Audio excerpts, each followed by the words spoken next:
recording button. Still in my match.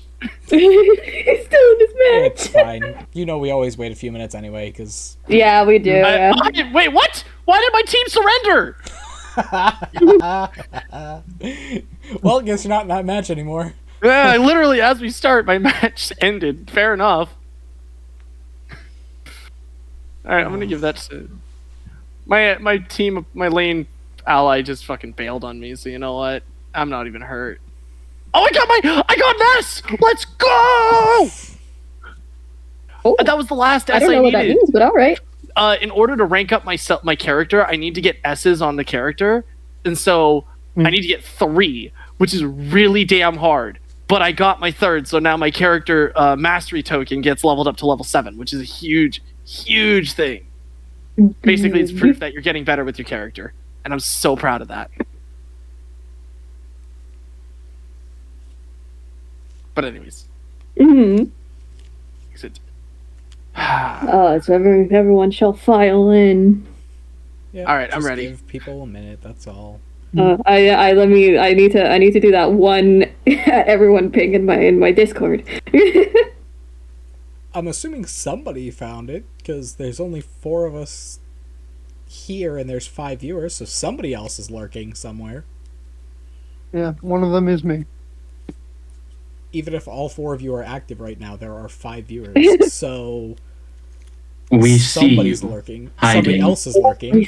See you. Who's here? I'm gonna find out. Hang on. Okay, it literally does not show me. Okay, Maybe yeah, I'm I the can't only tell. one to write. Rah. We see you hiding in the darkness, Oh my hiding god. away from us, from our vision, but you are not without notice, mortal.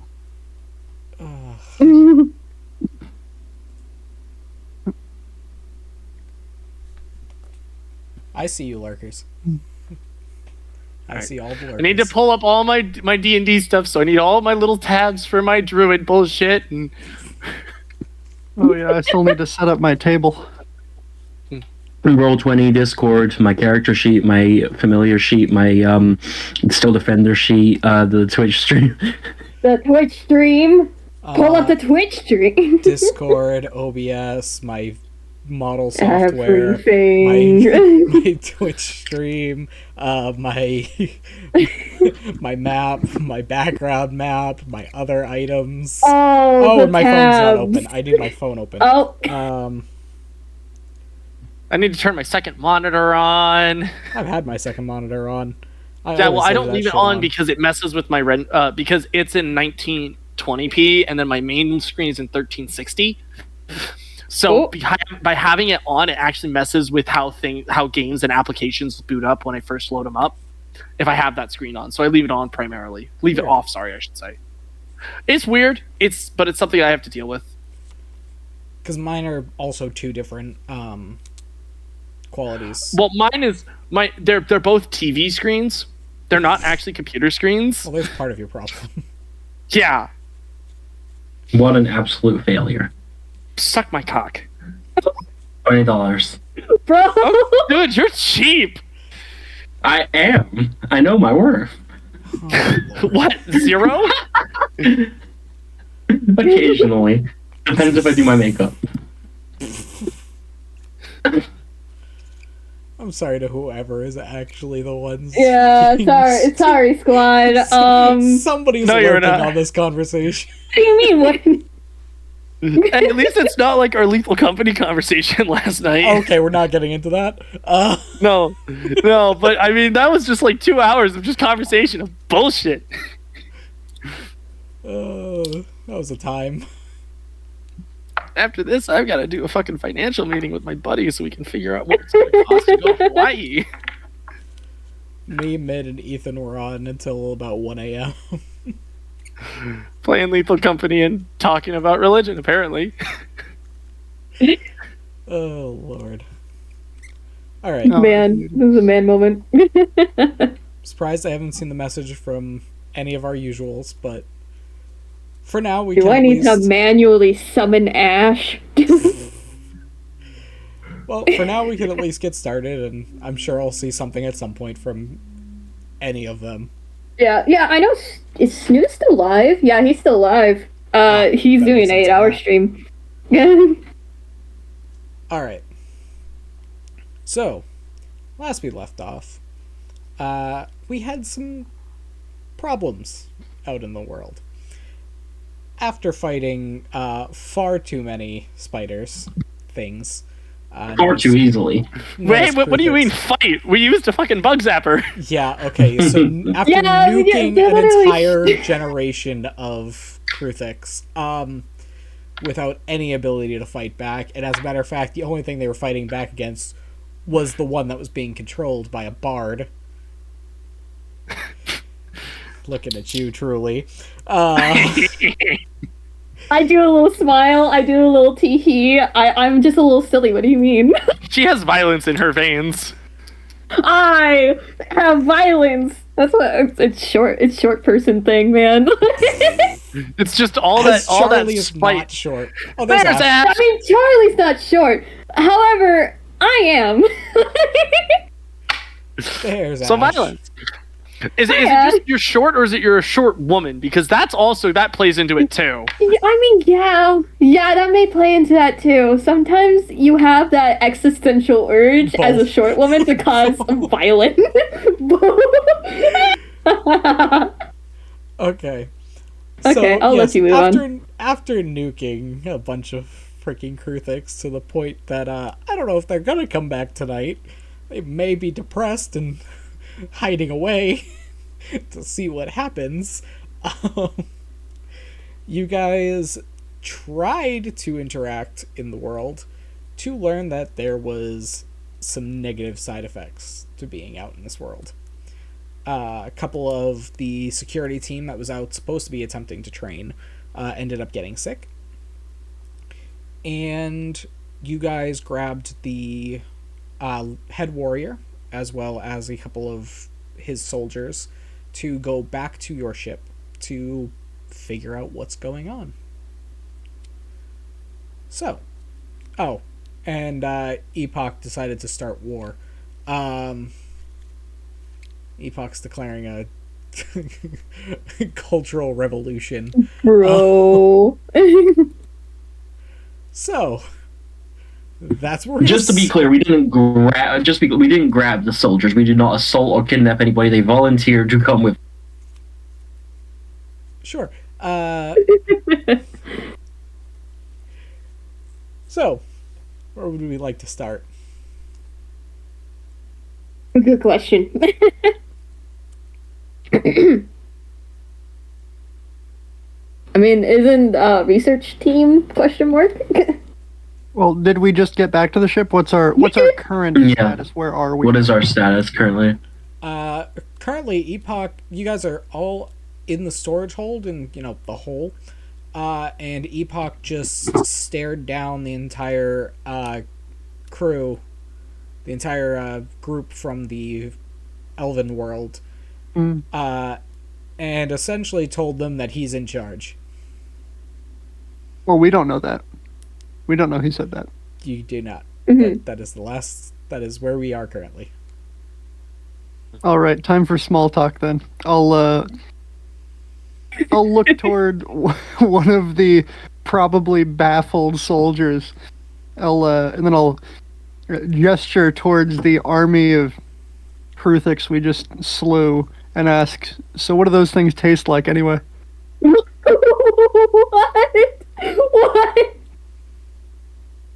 Did you just... Wow. What? Did you just ask how they taste? Yeah, do you grill them up? What do you do with them when you kill them? Dispose of them. Delicious dungeon moment. Yes, I did not... Waste not, want not, I always say. Ash, our head of security, is currently busy. If she is able to join in, she will, but for right now, she is absent, so not a problem. Currently, the security team is completely fucking useless. Security team's not up Not to much different to usual, but the one capable member is not here. One capable member. They're washing their security blankets right now. God damn it. But we don't... So I think the first thing we need to do is get our security members into healing. Alright, so you and Octavia would be dragging their very useless corpses over towards... Wait, what? No, they're alive. They're dead? No, they're alive. I'm just saying they're just... They're useless corpses. Yes, they in fact died from doing too many push-ups. They're currently... Push-ups each. They're currently kind of not doing well, and it is like dragging a corpse. So, enjoy dragging that over to the clerical unit. Did the captain come down to meet our guests? He has not arrived quite yet. What a pussy.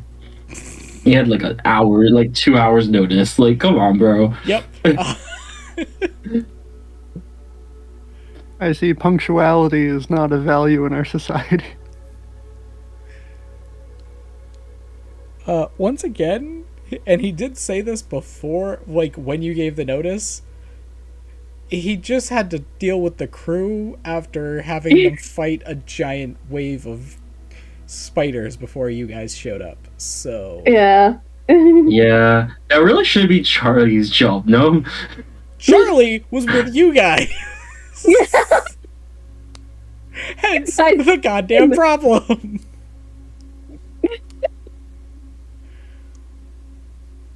Man. I'm only here to make sure that everyone is okay, but I can't do much on that front, apart from saying, "You got this, kiddo," and patting them on the back.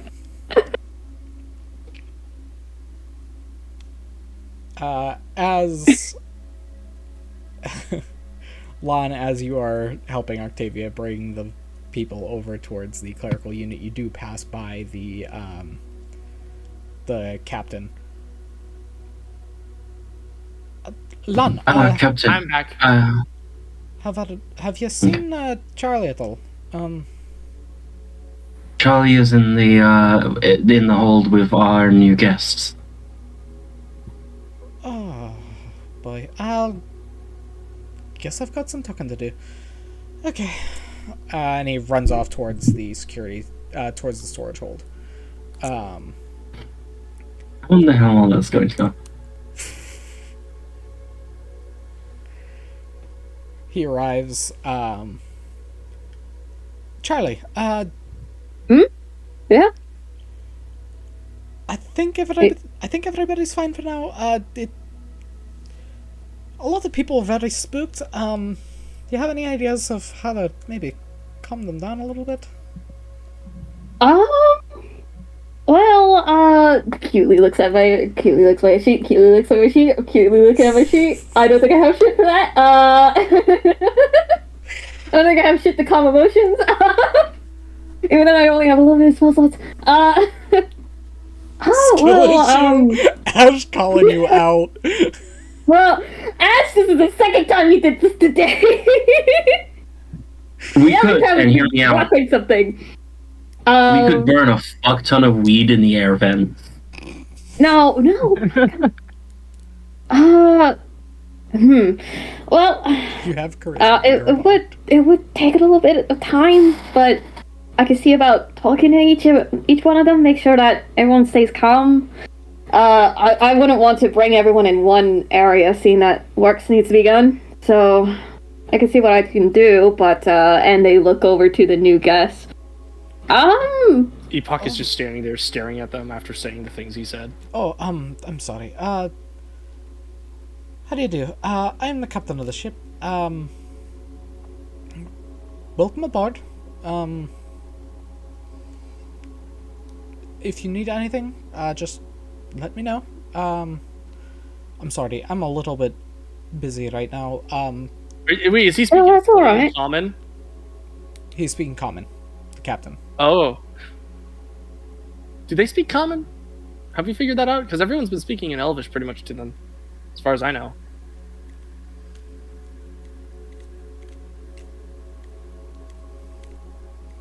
they speak common, but it is once Okay. again that kind of It's iffiness. different. Got it. Okay. I was just trying to remember if that had been addressed.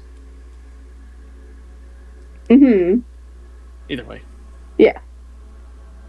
Well, Epoch, is Epoch the only one with me, or is Ted also here? Ted is around. He's around, but like in the storage hall. Yeah. Okay. All right. I can see about going around, making around, checking on everyone, make sure that they're all right. And they kind of was about to point to Epoch, and then points to, like, looks at Ted, and just goes, I'm not really sure what we're going to do with these guests, but if they want to have something to eat, I guess they can go down and get something if you want to leave them there. I need to check on everyone else on the ship. Alrighty. And they kind of lean in and whisper to Ted, try not to, make sure that Epoch doesn't, do his thing to them. I don't think they really like the whole, and they kind of make a motion, just mind reading sort of motion, and they just go, yeah, just make sure he doesn't do that too much, or else I don't want a fight happening on here. What she doesn't know is I've already basically told them we're talking like this or else. Because I remember the last end of... Yeah.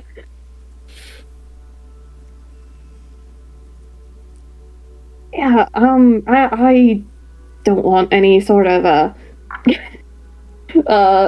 unnecessary fights breaking out, especially at this moment since it's all so tense.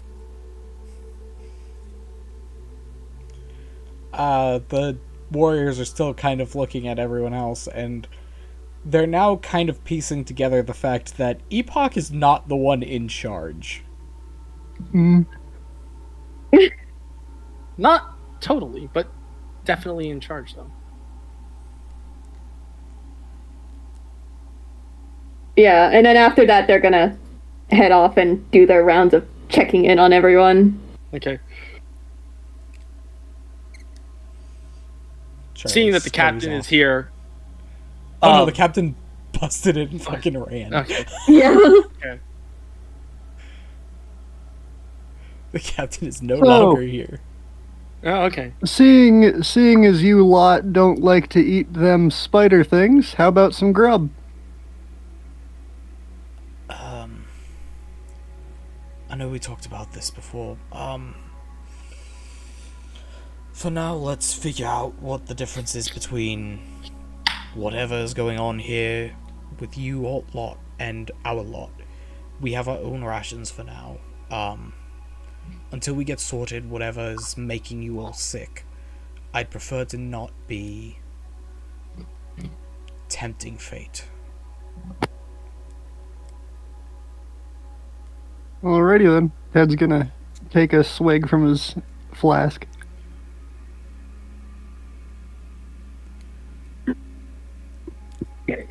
How long does it take me to get back from Medbay? You did, as you get over there and you start heading back, you do knock into the very rushed captain running back, and then about 30 seconds later you have Charlie come busting past you as well. Yeah, hi. Careful. Sorry, I just need to do my rounds. Everyone's so tense. I gotta make sure that everyone's alright. Yeah, make sure you're alright too. You're in such a rush. Well, I mean, there's a lot of places to go to in a short amount of time, so you gotta try and make the rounds quick. I suppose, but you got this. Hopefully we can figure out how to fix this fucking ship sooner or later. Yeah. Make sure everyone's okay. I'm gonna make sure our new friends are okay. Yeah, I'm making sure that Epoch doesn't freak them out and cause a fight. I have Ted with them.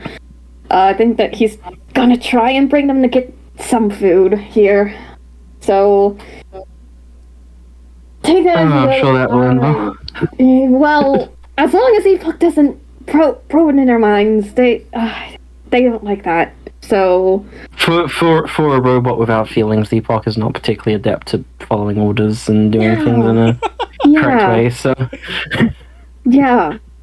All right, I'm gonna keep going. You go ahead and check on whoever you need to check on. I'll be right back. Best of luck. And I'm gonna go on. I'm gonna use my fucking sending stone to get the what would it be, like the biology research team ready? Mm-hmm. Probably, probably the magical creature, I would say. Okay, magical creature. I'm just gonna pull my. Hang on, we gotta do sending stone. Yeah. It's been a while. It's been a couple of sessions. For a robot without feelings, Epoch has developed a strange attachment to the coffee machine. It's another machine, okay? Come on.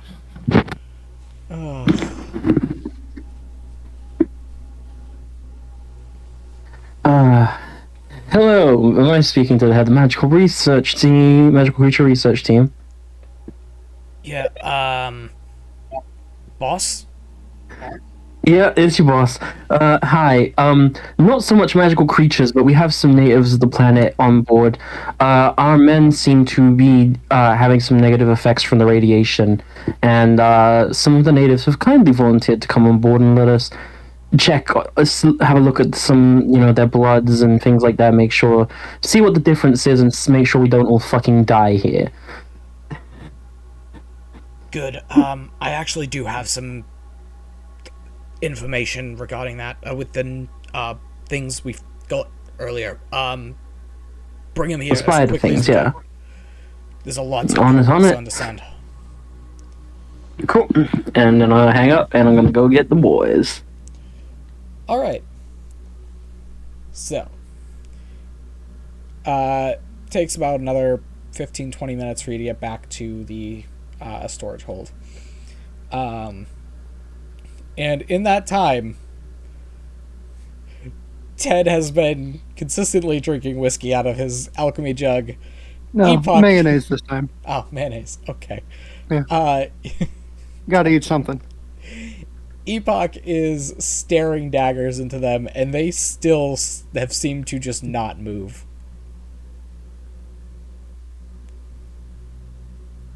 So, what do you lot do for fun around here?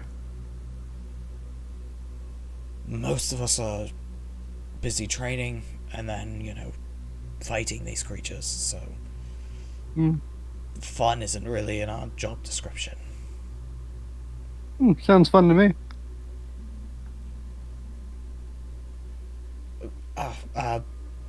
Blonde, right? Yes, hi. Sorry, lots of running. So, the research lab is open and waiting. Apparently they have some news from studying the, what are they called again? The giant spidery deaf fuckers. Anyway, they're very eager to get you guys in there. I'm going to make sure that you're treated very kindly, and I'm going to be there myself. Shall we get a move on? Hopefully the wait was not too painful. Not at all. Let's go. Wonderful. Right this way. Alright. So, you guys are headed towards the Magical Creature Research Division. Yeah. We're going to MCR? Sorry. Burn it on. I was gonna start doing Black Parade. Yeah. No, Helena's way better. Anyway. So. Time for lore. Lord up! Oh my god, Lord, Hey, I have a question about the head of magical creature research. Yes. What's his name? I hate you. What does he look like? I hate you all. Thank you for making me focus on the wrong things. Great, I gotta write another random ass name down. This is gonna be fun. He doesn't like it when people call him anything other than Doctor. Doctor Who? Exactly. His name is David. No, that's me. Excuse me, I'm the doctor here. I'm the time traveling genius. You wanna go, bro? You wanna go? Wanna duke it out? Alright.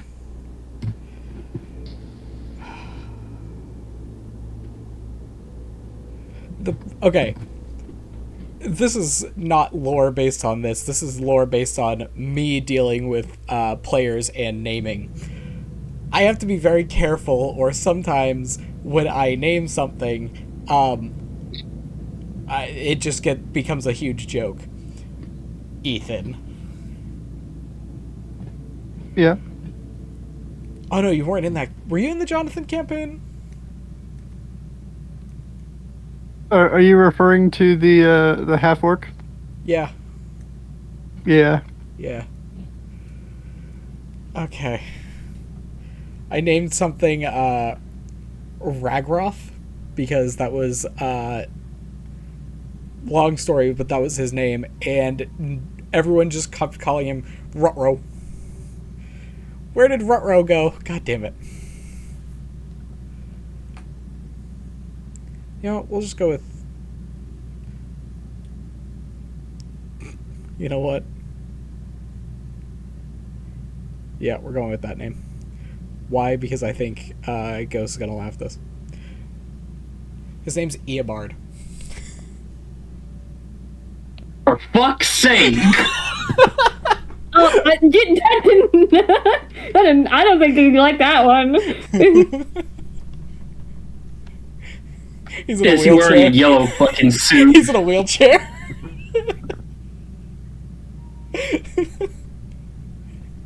Guys, he's the fucking BBEG. We need to kill him. No, his name will be Eobard, but hold on.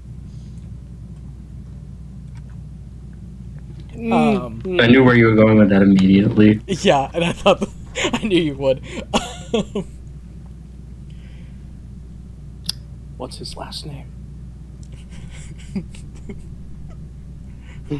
Thrung. All right, time to throw him in. We'll just leave him behind. You've already lost enough. Okay.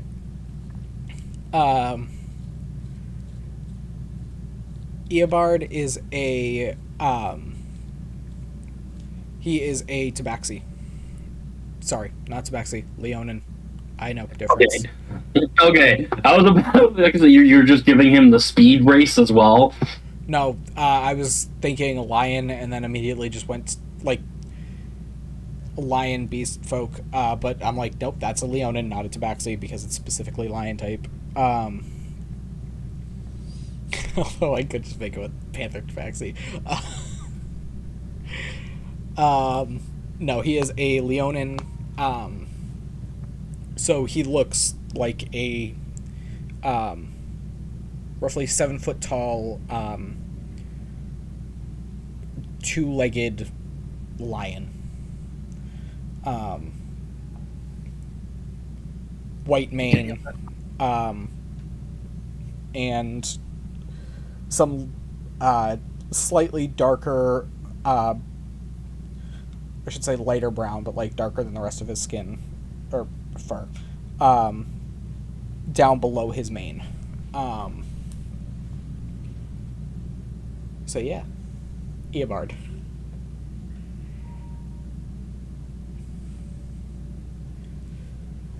Boss, alright.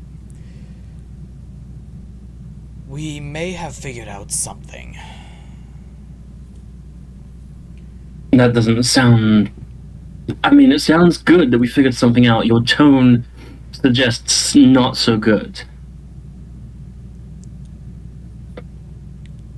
Good and bad. Survival here is going to be difficult. Unless your, one of our other divisions can help us out a little bit. How much division do we need? Well, the spells division. We're going to need a new type of tech. Specifically a new magic circuit, but one that requires a new spell.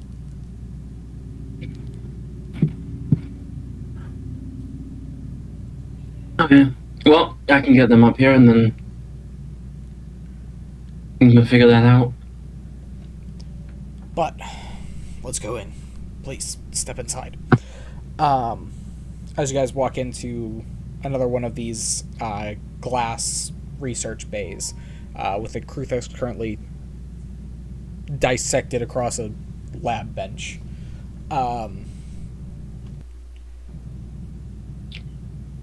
The rest of the creature research team is currently kind of fiddling with the internal organs, and it seems like they are casting a couple of spells on the actual organs themselves.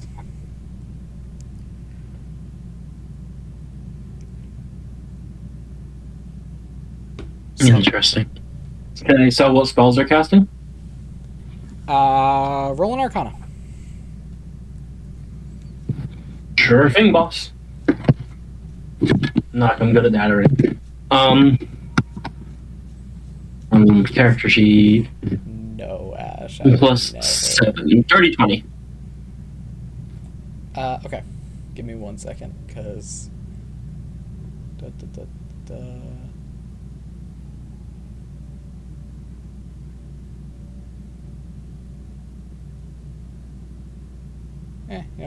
we'll just... Oh, there it is.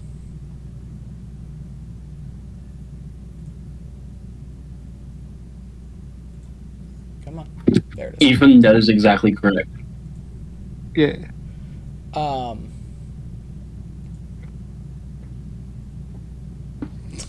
Good lord. Ash is yelling at me for not entering streaming mode again. When Ethan sent that, it pinged. So, they are currently casting Identify Magic.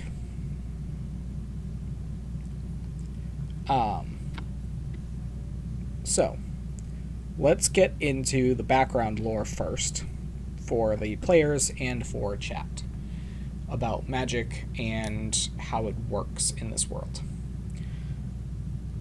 Because if we don't get there, we're not going to get anywhere. So.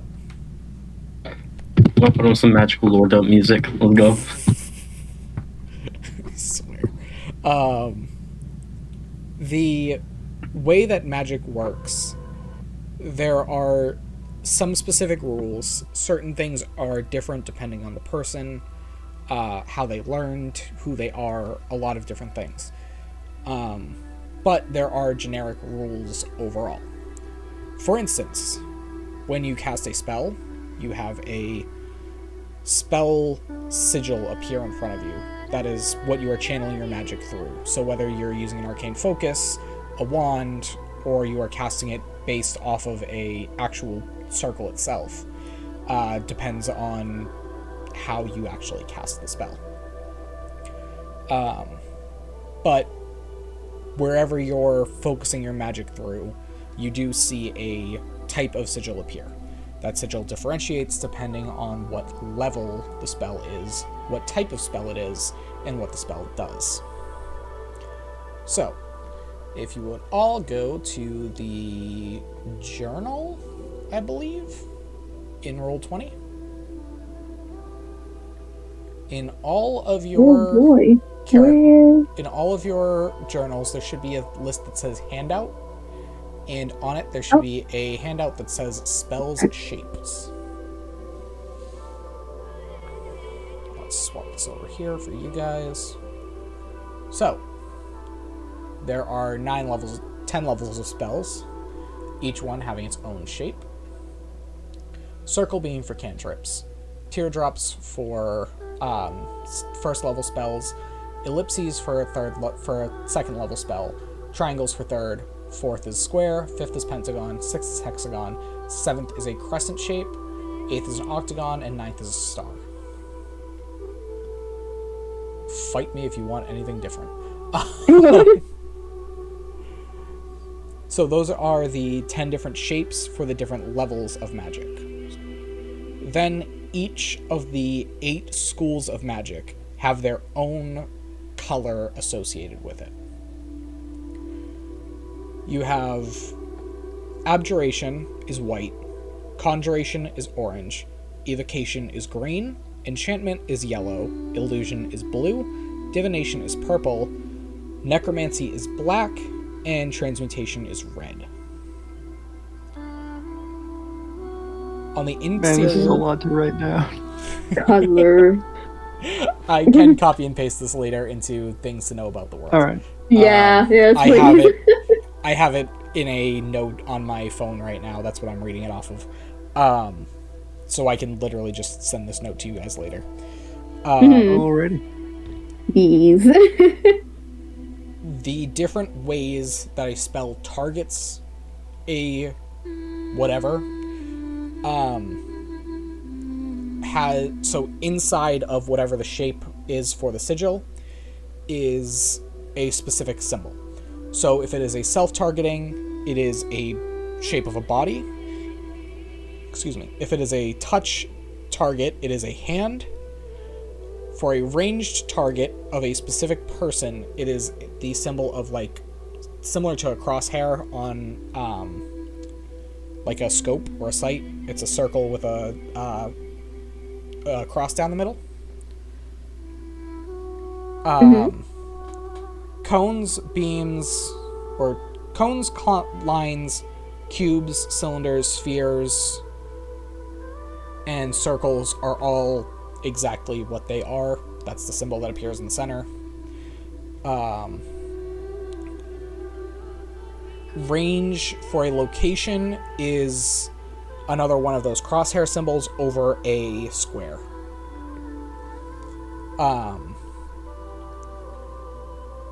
And then finally, the origin of the spell, whatever it is supposed to affect, has its own type of magic, or its own type of language. So wizard, sorcerer, and bard spells, as well as artificer spells, are all in Draconic. Most of them deal with the effect of the world. So things like Fireball, that deal damage in a specific area. It's based on kind of this, like, you can equate it to some sort of science or real-world thing. Druidic is nature-based. Rangers also use the same language, which is Elven. Clerics and paladins with the holiness is celestial, and warlocks as well as blood hunters use infernal, dealing with things like hex and that sort of spell. So that's the basics of information. So every sigil is the shape of the spell level, written in a color designated to that school of magic.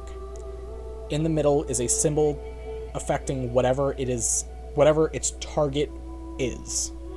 And between the outside of the circle and the internal sigil is the name of the spell written in the language of its origin. Everyone have at least a little bit of that information? Little, yeah. Seeing that, I can't see the images of the actual thing, so yeah. I don't think any of us can pull the images up, but I have been taking notes. I know. Hey, sorry, I got roped into helping make dinner. Thankfully, it's just nachos and tortillas, but... I think that's something to, like, fix can you later. check your journals again? Journals? Yeah. Can you see them? We have in-depth notes on how to craft spells so that we don't have to follow rules anymore. I mean, it says there's an image there, but we can't actually view the image. Yeah. Mm-hmm. I think it's the incorrect file type, Noah. Why can I access it? Okay. Because you have it on your computer, maybe? No, like it's like I'm accessing it through Roll20. I can put it onto a map, I guess. Give me a half a second here. It's literally just shapes that are in different colors. That's all that the symbol that it is. Just so you guys at least have something to work off of. Mm-hmm. There, and there. What color was divination again? Divination is... Sorry. No, it's okay. Purple. Purple. Okay. Let me see if I can...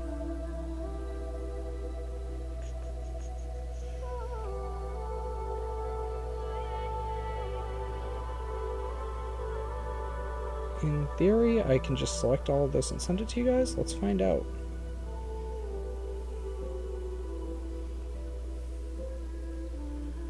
Copy. Go to Discord. Go to World Info. And hit paste and send it.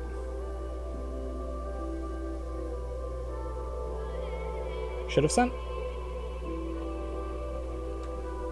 Alright, let's see. Okay.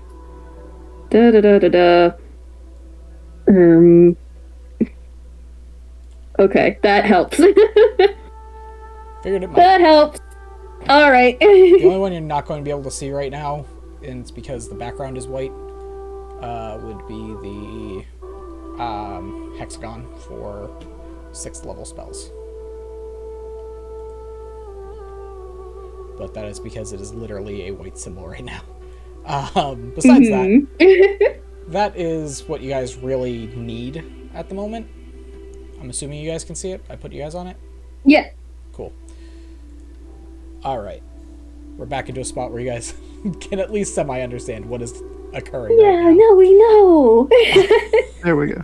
Now we have information. What the heck is this, dude? Why did you make this? Just look in general. Just look in general. Just look in general. I'm seeing it. Yeah. A third That's level. why I asked hand about turkey. divination. Yeah. It's touch range. This is how I memorize things. There's no spell name on here. I'll get there. We'll get there eventually. Okay. Also, why does it have 5 separate effects? Why is it a multi-classed item? Ethan's being a weirdo.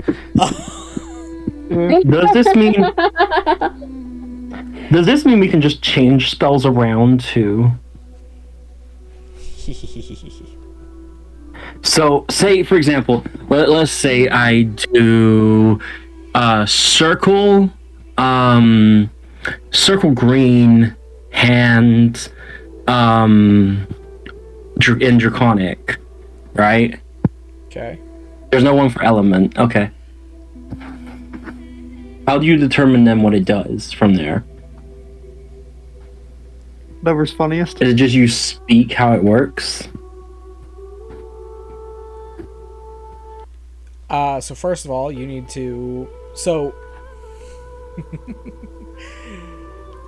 This is kind of the idea that names have power. Yes. So... You need to figure out what the spell's effect is going to be is based on what its name is. Okay, so I have Shocking Grasp. Yep. So that would be what I just described. It's a touch-based cantrip from Evocation School. It's called Shocking Grasp. If I say Burning Grasp, it changes to fire, right? Yep. Wonderful. Cool.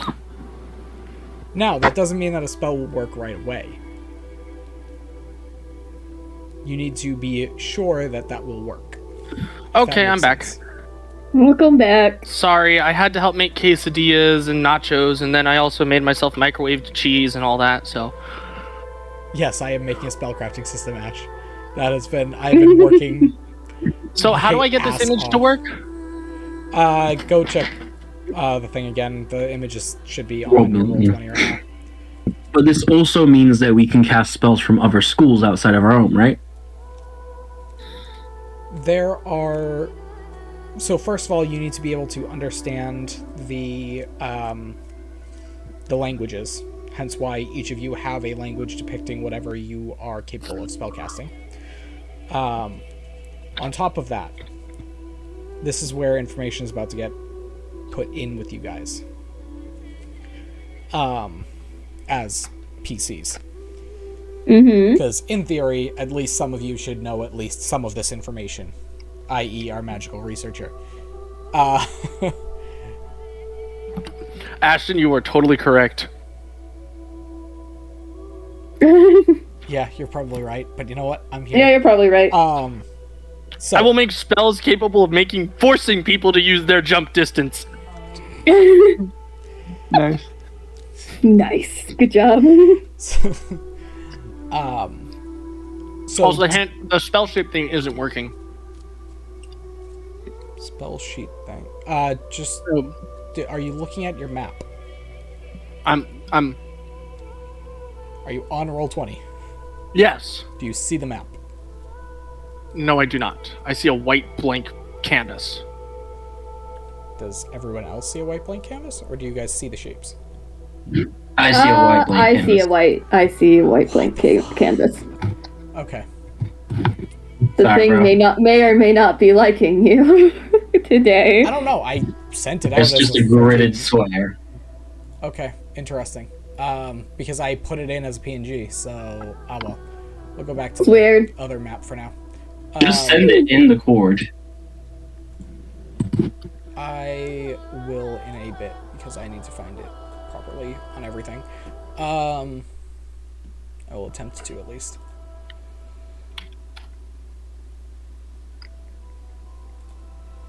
So, other than that,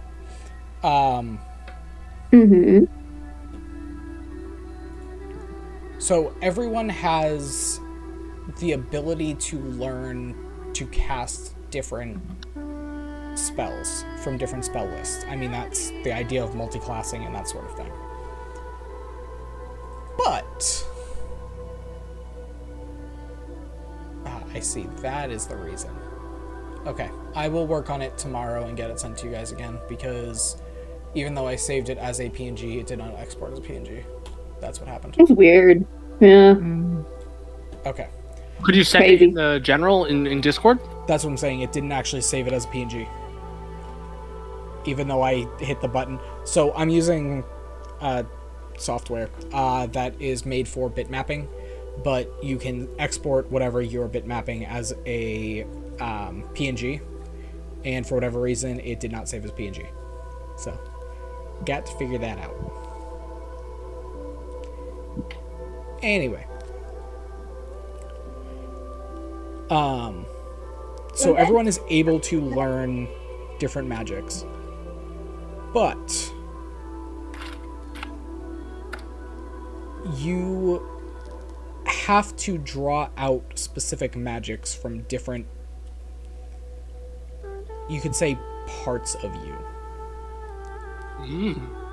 So different spells are capable of being cast, but you have to be able to identify where you are casting it from. Anatomical magic.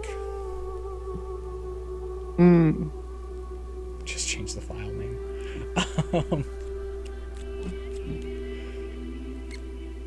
So, each of the different schools of magic and different types of magic all divine their power from a different source. For instance, bards, you guys use your music. the way that you guys are able to draw out your magic is by concentrating your magical energy through your fingers.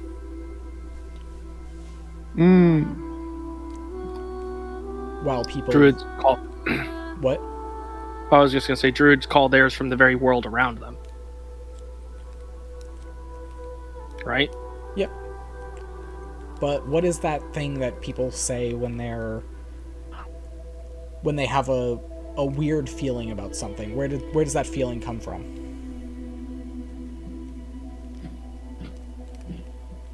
Depends. I have a gut feeling about something. Mm-hmm. Your gut is your core. Druids get theirs. They are nature-based. They get their magic from their base core of their body, so their main torso.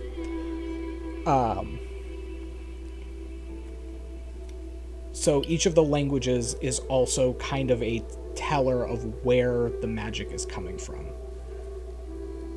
So wizards, bards, artificers, and wizards, sorcerers, bards, and artificers are all able to use the same spell lists and interchange your spell lists. Druids and rangers are allowed to interchange theirs. Clerics and paladins can interchange theirs, and warlocks and blood hunters can interchange theirs. Because it's about how your energy is derived from you. Everyone with me still? Yeah. All right. Yes, Yeah. sir. Cool. I'm just looking through every spell card that I have. Oh god. I would like to imagine that this is just Lon on one of those like see-through whiteboards that's like a little bit just writing this with like a Sharpie. I have a feeling that Epoch's just sitting there, and whenever you say something that like he knows about, he's just chiming in your head to help. But it's just like, shut up! I was getting to that. Okay. I am getting there. But the problem is, no one can hear Epoch doing this. So it's just... I think that's the best part, is because of how I talk. Here's a big piece of information. Ooh. Because this does affect like how Charlie was doing it last session. How your magic interacts with the outside world is part of your own self. So for instance, Charlie's is moths. Because moths are Charlie's magical interaction. And also Epoch is all favorite machine-based. insect. All magic takes some of its power from your own personal experience and life. So how your magic develops is based on who you are. So, flavoring is still an idea and an option. However, you guys... Why is it always moths? That's not a question for me. Truly. I think, me personally... Is that what this is? Truly's Is it a weakness, fetish? lamp. No! Does it call for help?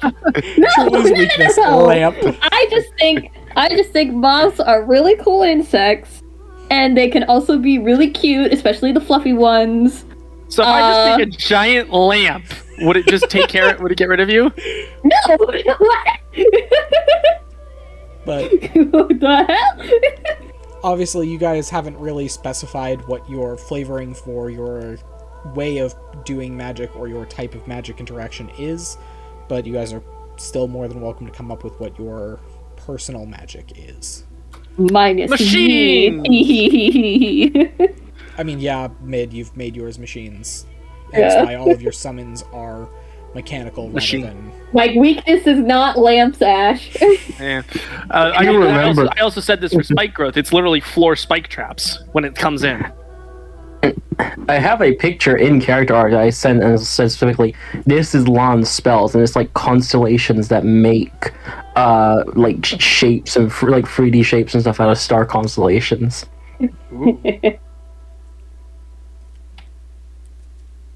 So, with this information, now we get back into what the magical creature research team has found. I need to run a quick test on some of the people from this world. We have a hypothesis. We just need to solidify it. Can you specify what kind of testing? So, as it turns out, we didn't notice it on our world because it's kind of an innate thing on our planet. But upon... You know what? Let's just show you really fast. Take it away, team. So, as the team casts Identify Magic, the actual organs of the creature glow a very faint red.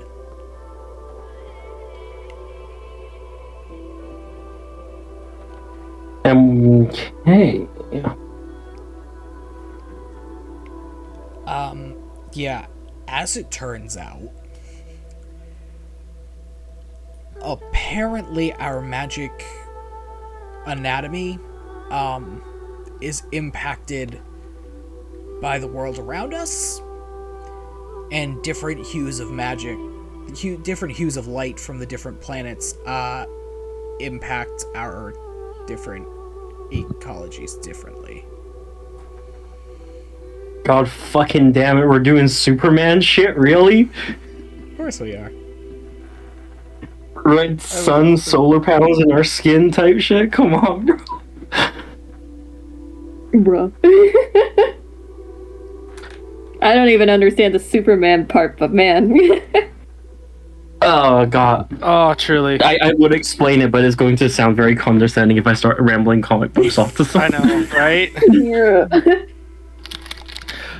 Basically, Superman gets most of his power from the fact that rather than a red sun of his home world, it's a yellow sun here on Earth. Oh, got it. Yeah. That's I mean, Kryptonians in and of themselves are also special for other reasons, but that's the reason Superman is as he is here on Earth.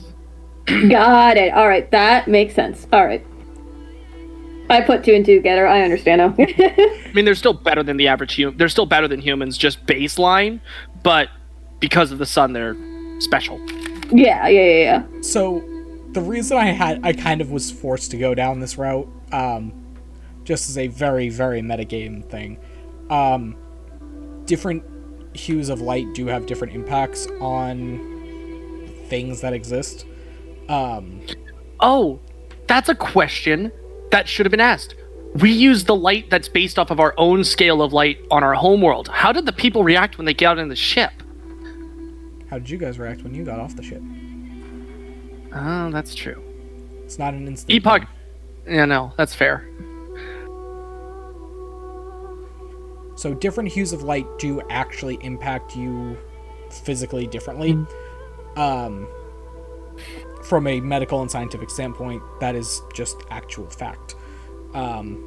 Therefore, different hues of light from a sun, rather than making it a physical anatomical thing, it is a magical, basically mana-esque problem. Where they have a different... So, if we go to a planet that's orbiting a blue star, so there's a lot of blue light, nobody gets any sleep, right? Oh. Oh, Lord. But, yes, they all do have a different impact on you as individuals. But in general, a difference in light color from the different stars has a different impact on the mana and the way that mana interacts with the world in these different worlds. So that would be why some people were getting overexerted and getting sick very easily. Their mana was literally being poisoned from the inside. So, where is your next step going to be?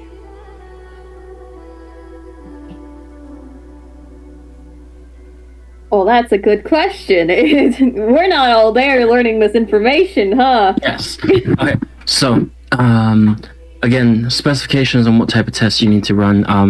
obviously we have people here. I don't want them to be walking into anything blind or forcefully. They've quite nicely came to volunteer to help us out, so let them know what we're going to be doing, if you could.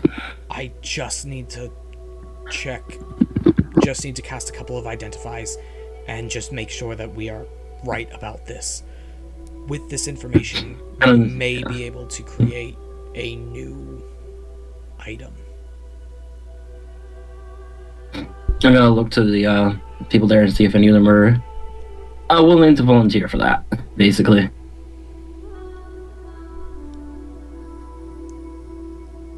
Can I try to push someone else forward to volunteer? Oh, wait, is one of the who's being asked to volunteer again? The elves, the people from the actual Never mind. If it was one of our guys, I'd push him forward, but it's not. Carry on. Other than being, well, cut open, do we need to worry about that? The researcher just kind of shakes his head, laughing. Not at all. Don't even... I promise we'll just cast the spell. We'll be able to tell pretty easily with a couple of our scans. So a couple of them do step forward and allow the scans to take place. And I'll call the spell crafting team up as well. Alright. Tests are coming back positive that this is what is occurring. The hue of mana is different in this world as it is in your own.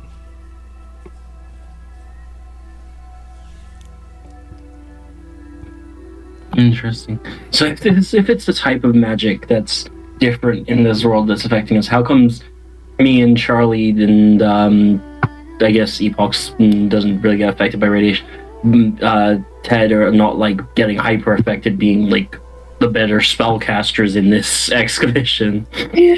Actually, the better ones here. Epoch would probably message you, but I use my spells from the world around. Why would that not affect me more? It did. Yeah, more fun. Yeah, but we didn't fucking collapse.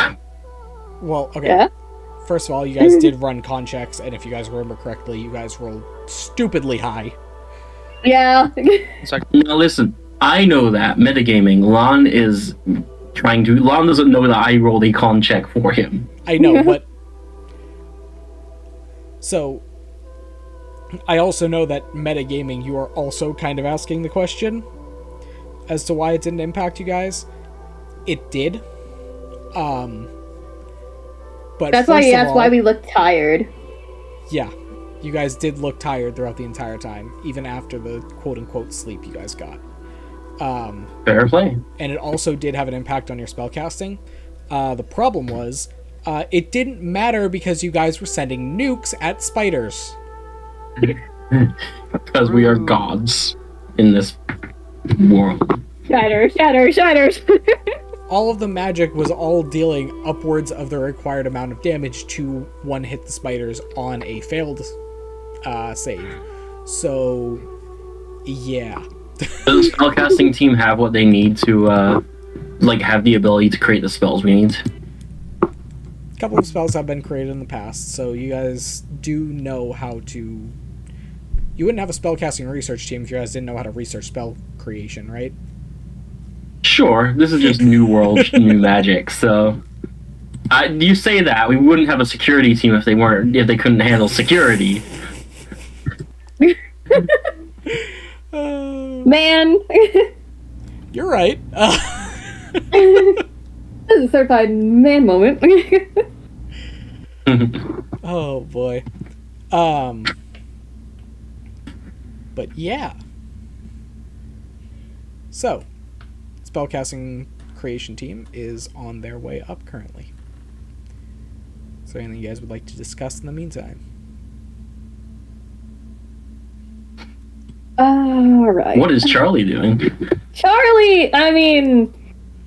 I'm assuming during that explanation, Charlie was just going around making sure that everyone was okay, right? Or were they there whenever the explanation was being given?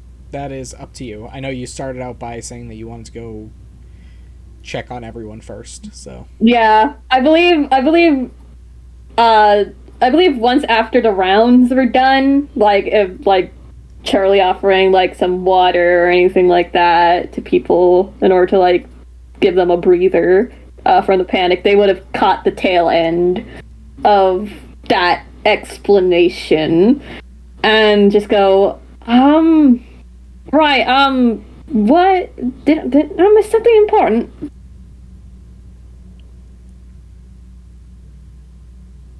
Important is slightly relative. The basic understanding of physics, meta magic, and general energy within the multiverse. Anyway, how's the support doing? I did my rounds. I was hitting here for last, but is everything all right? Did you find anything else out that I should probably be concerned about? Don't go in the sun. It will turn your magic against you and destroy your body. Oh. Well. Oh. Yeah, I don't really like the sound of that. Sorry, also forgot to mention. Charlie does look a little bit better than previously. Seeing as during the rounds, they likely would have gone into a specific room. And that's all I'll give you for that. The fuck you mean a specific room? The garden. He means the garden. Yeah, my guess would also be the garden.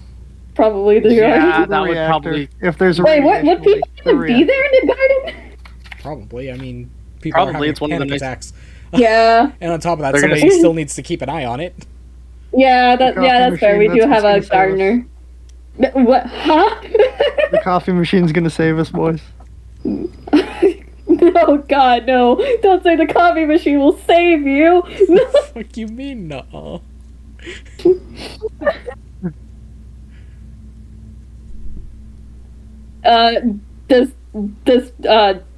Frick, what are my words? Does Charlie know that they're feeling better, or is it just like, it's just normal?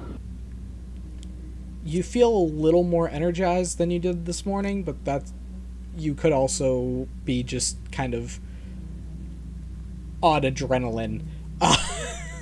Gee, yeah.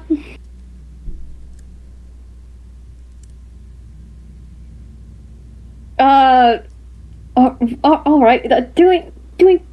That doesn't sound good. It sounds like we need to get off of this planet as soon as possible in order to make sure that people don't, like, die from the sun. Well, the good news is we're currently figuring out how to fix the problem, essentially. Yeah, because I honestly think it's going to take some time to fix the ship after going into a mountain. We're going to be okay. The team's working on it pretty well.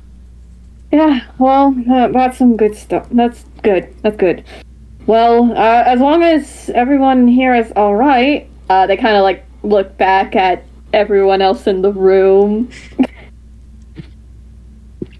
All of our science team who have been cutting open giant spiders for hours. Just, are they like, do they look extremely stressed out, or do they look like they're in need of a break?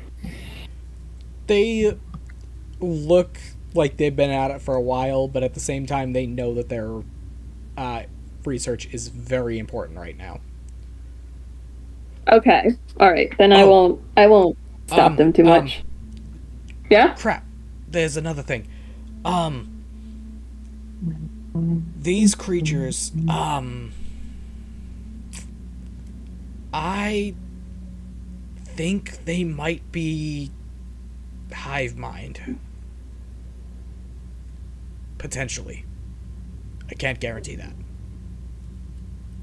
We'd actually made that assumption beforehand. I'm gonna look back to... What was the general's name? I hate you.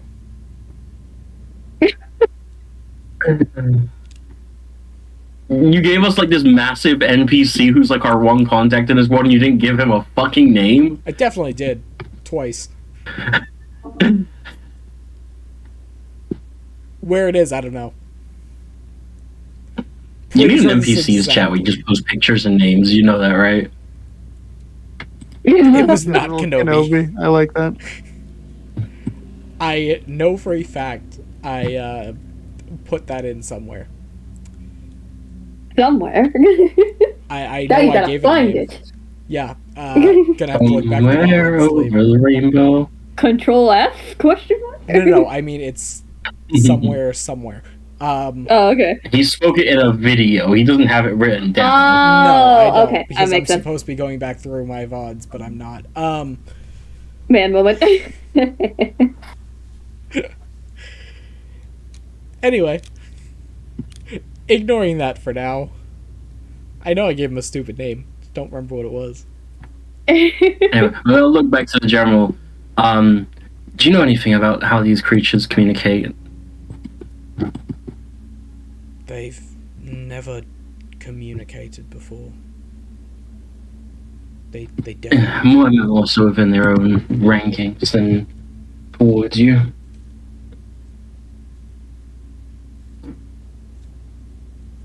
There have been ideas in the past and theories about how they communicate, but they've been lost as far as I'm aware.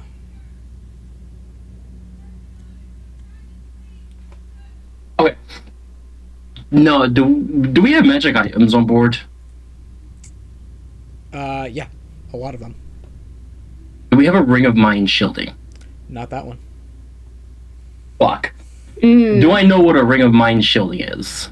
Roll an Arcana. Okay. I off the top of my head? Roll Because an mine- Arcana. 18. Arcana? Yes, Okay. you do. Okay. Wait a minute. So if they communicate, if they're a hive mind, that means their communication is somewhat telepathic. I'm going to be confirming that with my team. That's a 13. You do not. Oh. Would have thought, but whatever. Yeah, they definitely do.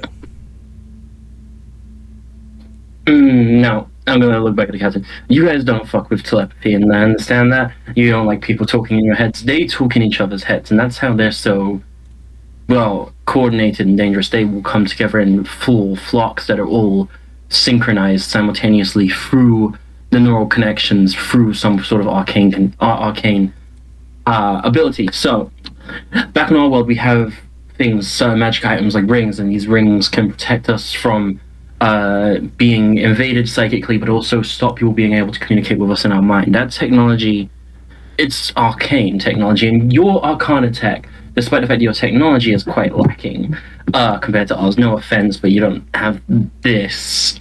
Your arcana, you have a lot of it. And what I'm saying is, if we're correct, if my team here is correct, and that these creatures are a hive mind, there might be a way to stop them more permanently. There's magic that can disrupt their communications, stop them being able to work together, synchronize, possibly even stop them knowing what to do because they don't have a connection to the main hive. Would I... hey, since I'm a Warforged, I'm made by arcane means, would I have been informed of what a anti-magic field could do to me? Nope. When I was created? Nope. Okay. Would I know what an anti-magic field is? Roll another Arcana. Dirty 20. What it is, yes. Okay. What it can do to you, you could probably gather what it could do to you. I just rolled a 20 for that Arcana check, by the way. You could probably gather what it would do to you. I just turn to Lon. Would an anti-magic field disrupt them? Anti-magic field quite possibly disrupt it, but I don't know what else it would disrupt within the people or the area. It would be, if we could create something that could project on command an anti-magic field, it would definitely disrupt their communications. I don't know what that would do to the creatures themselves. They might shut down, they might turn cannibalistic on each other. Who knows? But psychic disruption does work, because that's what Charlie was doing to them during the combat. Mm-hmm. And once the link is broken, they did turn on it. this could be interesting. This could be a way to resolve the issue. I mean, if I can... Obviously, we need to make sure we're not dying. Yeah. I mean, if you could, like, do something similar to what I did, then probably it might help, but we don't know how much chaos that will bring if we do sever it, you know? I would then also turn to Charlie. There's also the question of, if these things are supposed to be on this planet, then what would happen if we got... That is true, actually, yeah. We're not really sure if they're supposed to be here. And if they are, getting rid of them would harm the system entirely, to a point yeah. Cover. But there's also the possibility if they aren't supposed to be here. But how would they have traveled from plane to plane? I mean, it's a lot of things that we really don't understand out there, so... There may also really could be anything. Not so much plane travelers, but summons. The way you bring your bats here, they're not technically supposed to be here, but you summon them or create them. They are permanent. Neither of these things, they only appear at the nighttime. Maybe they're burrowing away, maybe they're in some form of hiding hole, but maybe they are also only coming at a specific time because that is when they are the situation that allows them to exist. I would turn to the general and telepathically, do you know where these things come from?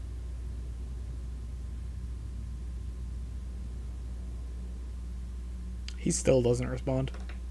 I'm just going to keep staring at him.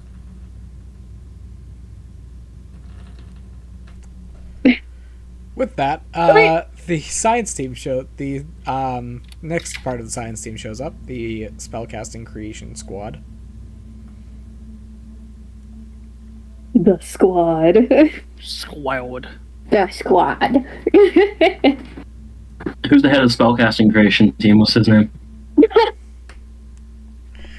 Gotta ask a name for everything. We need to be sure. We need to be sure who to call upon. That's gonna be this campaign's Weird Professionals, is just what's his name. What's his name? I'm sorry that I didn't make... Or her name, or their name. Or their name, yeah. I'm sorry I didn't write 150 names just for the ship's crew. Okay, I'll change my question. Are they hot? One of them. Yeah, because that's better.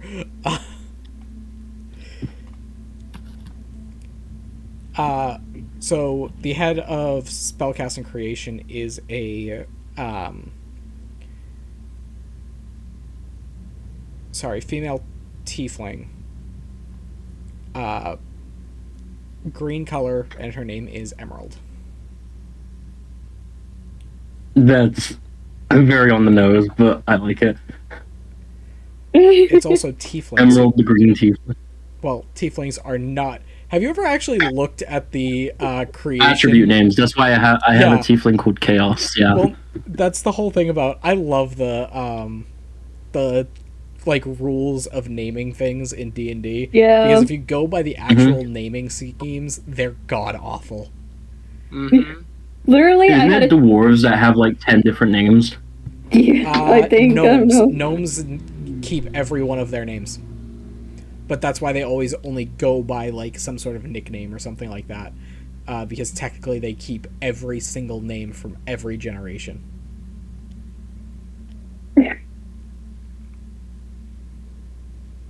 Literally, I had a tiefling just named Stick. Were they particularly skinny, or did they just like sticks? That was just the name that that she was given. The name that they had. Stick. Yeah. She was a twin. She's the lesser one. So they gave her a pathetic name, Stick. I don't know if I'm gonna even attempt to do a voice for this. Do a girl voice. You can do it. Come on. No. You can certainly make me try. It won't work. You made the name that stuck. Oh, Lord.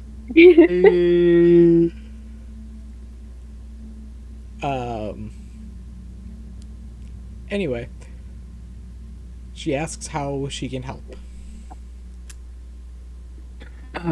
Yes, that's a complicated one. I'm just gonna go back to the beginning of how spellcrafting.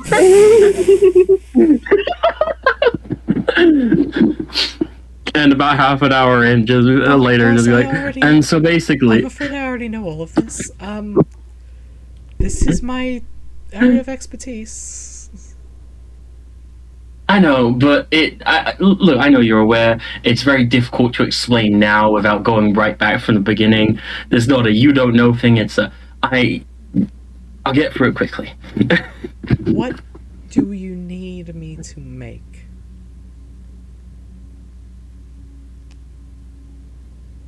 That's a good question. Either solar protection or solar recreation or solar transfer. The sun is killing our magic, and we need to be able to maintain our magic as if we were under our sun and not the sun of this planet or whatever planet we end up on. The creatures of this planet, and I'm going to point to the dead spider and the elves that are being researched, their bodies are in tune, their organs have magical radiation from the sun here. Ours don't, and going outside for us is dangerous, especially if we're good at magic. So we need to be able to recreate their ability to channel the magic and use that from this world and use that. Or do we need, perhaps a druid's expertise? This is a natural problem, correct? We do, in fact, have Unit Epoch, who is specialized in druidic magic, and I believe they brought a druid with them, didn't they? Yes. And also a druid from this world. What's the druid's name? No, What's we're the not name? playing this game. Yes, we are. Give us a good elvish name, come on. His name is Drew. Drew. Druid. Druid. God, I need to keep a freaking name generator up from now on. We can just go with Silas. How about that? Silas. Okay. Now, is this Silas Ponticus, or is this the bad guy from Heroes, or what are we talking Oh my here? god. I'm gonna throw a brick at your head. Please do. Just gonna keep that going in my on my phone now. Okay. Anyway. All right. I may have a couple of ideas. Give me Wonderful. Give me a couple of hours. Yeah, give me a couple of hours. I'll take care of it. Okay. And with trusting his team, Lan's gonna go and start working on something completely different. Wow. Do we want to go focus on a different sector of information now? Now that we've stepped away from magic for a minute? Yeah. Do we want to go work on guns? Yes. Gun time. Let's head working on guns. I'm working on a. I'm working on a weapon for those spiders. Every spell card that I have, trying to figure out, okay, what spells can we modify to get this thing to work, to get this sun protection. Absorb elements would be a good place to start. Yeah, absorb elements is good. I also picked out.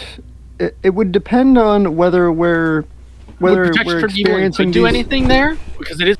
I don't think so, but there is protection from energy on the ranger spell list, as well as daylight, and alter self is an arcane spell. Ooh, there's also if you want to use it as a basis, you could use Shield of Faith as a basis because it's a long-lasting defensive spell.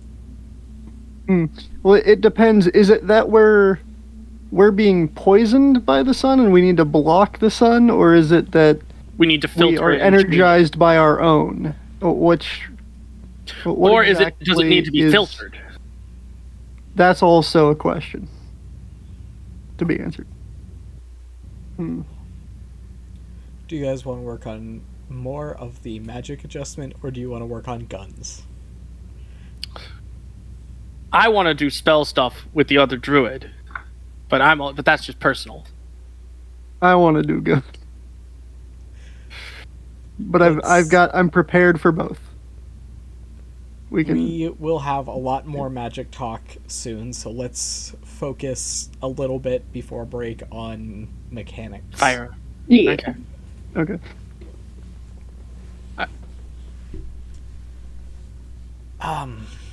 You guys wanted to... We wanted to do a little bit of a technology exchange, correct? You guys wanted to know about weaponry? Yes, very much so. Alright, let me, if you want to take our gunner, this is one of our blacksmiths. He can assist you on attempting to craft and show you how to craft our forms of weaponry. And a slightly smaller, but a little bit bulkier elf. He's actually a dwarf in disguise. Walks over to you.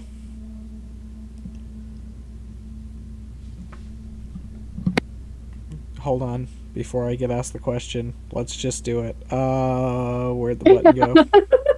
It's like you know now. It's like you know now. When something you said in there, I thought was his name. I thought when you said like, "Oh, here's a gun," I thought what you were saying was, "Oh, his name's Organa." Oh my god. No, it's not Princess Leia. Oh god.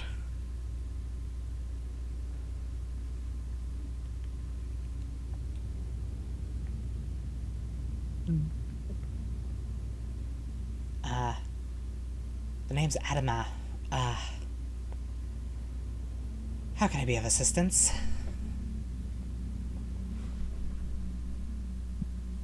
His name is Gun. Dead. Yeah, I'm thinking. 1 second. Rearranging things. Alright. Taking a swig. Well, I'd like to learn how you make them there boomsticks. Jesus Christ. I would like to know how you make those boomsticks. Yeah, so, do you guys happen to have any type of, forge or anything like that around here? Would we in the maintenance area, would we have anything like that? Now in the maintenance area, you do have a small, it's not exactly a flame-based forge, but you do have something that will work to be able to adjust metal. You got a 3D printer, a laser cutter, fuck. Oh my god. You have ways of adjusting metal. It's not exactly a full forge, but you do have ways of working on equipment and that sort of thing. Alrighty, then I'll say right this way, and then start walking in that direction. And you do also have a few guns of your world on the ship, if you would like to grab some of those from storage. Something that wasn't pulled out of storage, where the ship went boom. Yeah, definitely want to grab those on the way, yeah.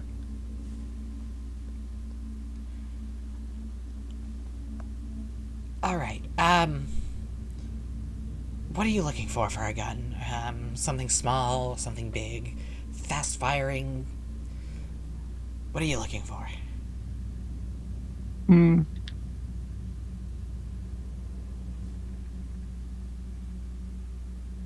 That's a good question.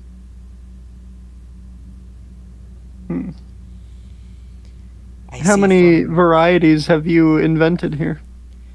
I see from your selection here that you're a little bit further back than we are.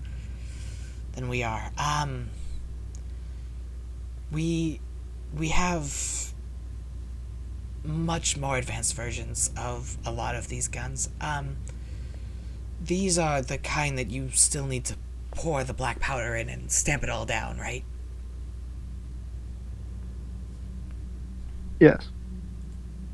I presume. The answer is yes. Okay, yeah.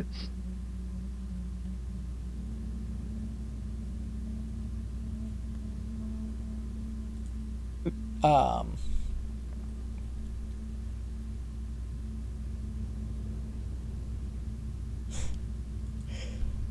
so,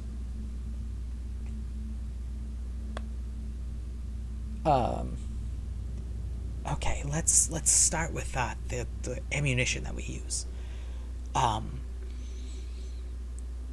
We have multiple different types of ammunition, but they're all built in a very similar sort of way.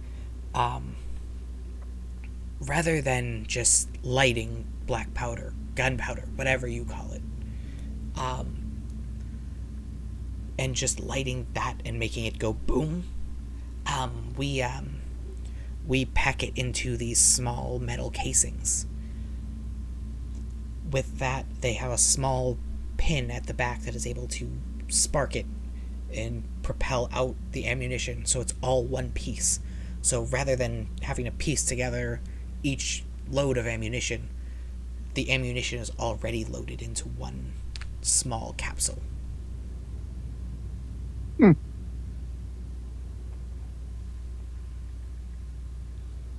he pulls out what are equivalent to be a 9mm, a 22mm, and a 50 cal.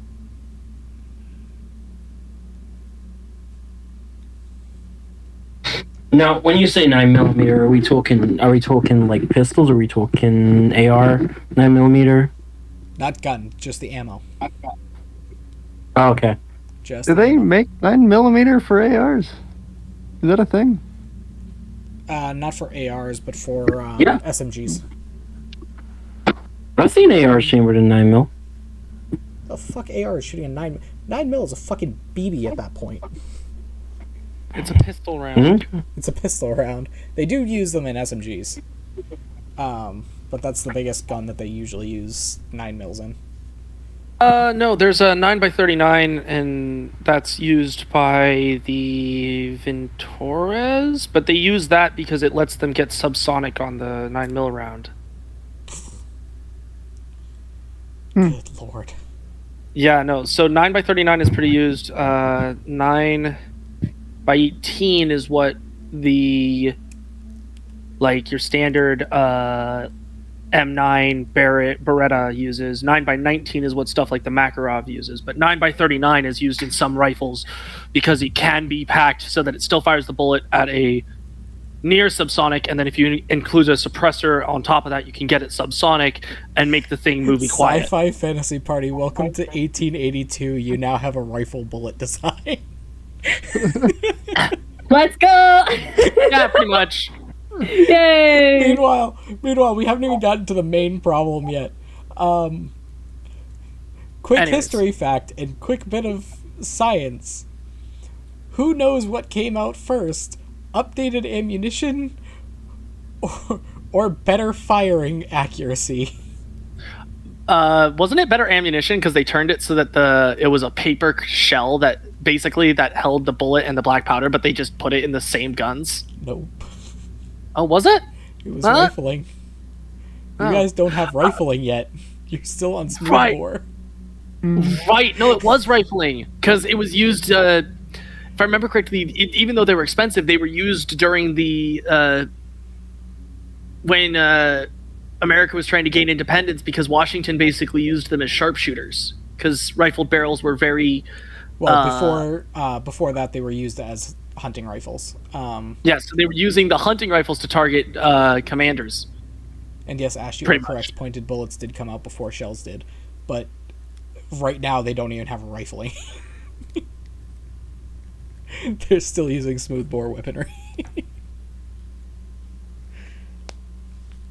More like smooth brain weaponry, am I right? Accurate.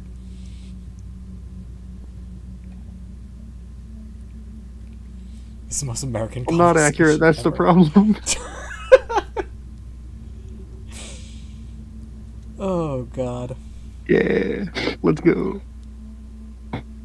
Yeah. I mean, you're right. I don't know much about guns, so, like, I'm just like, yeah, that sounds about right. You learn. I'm sure I will.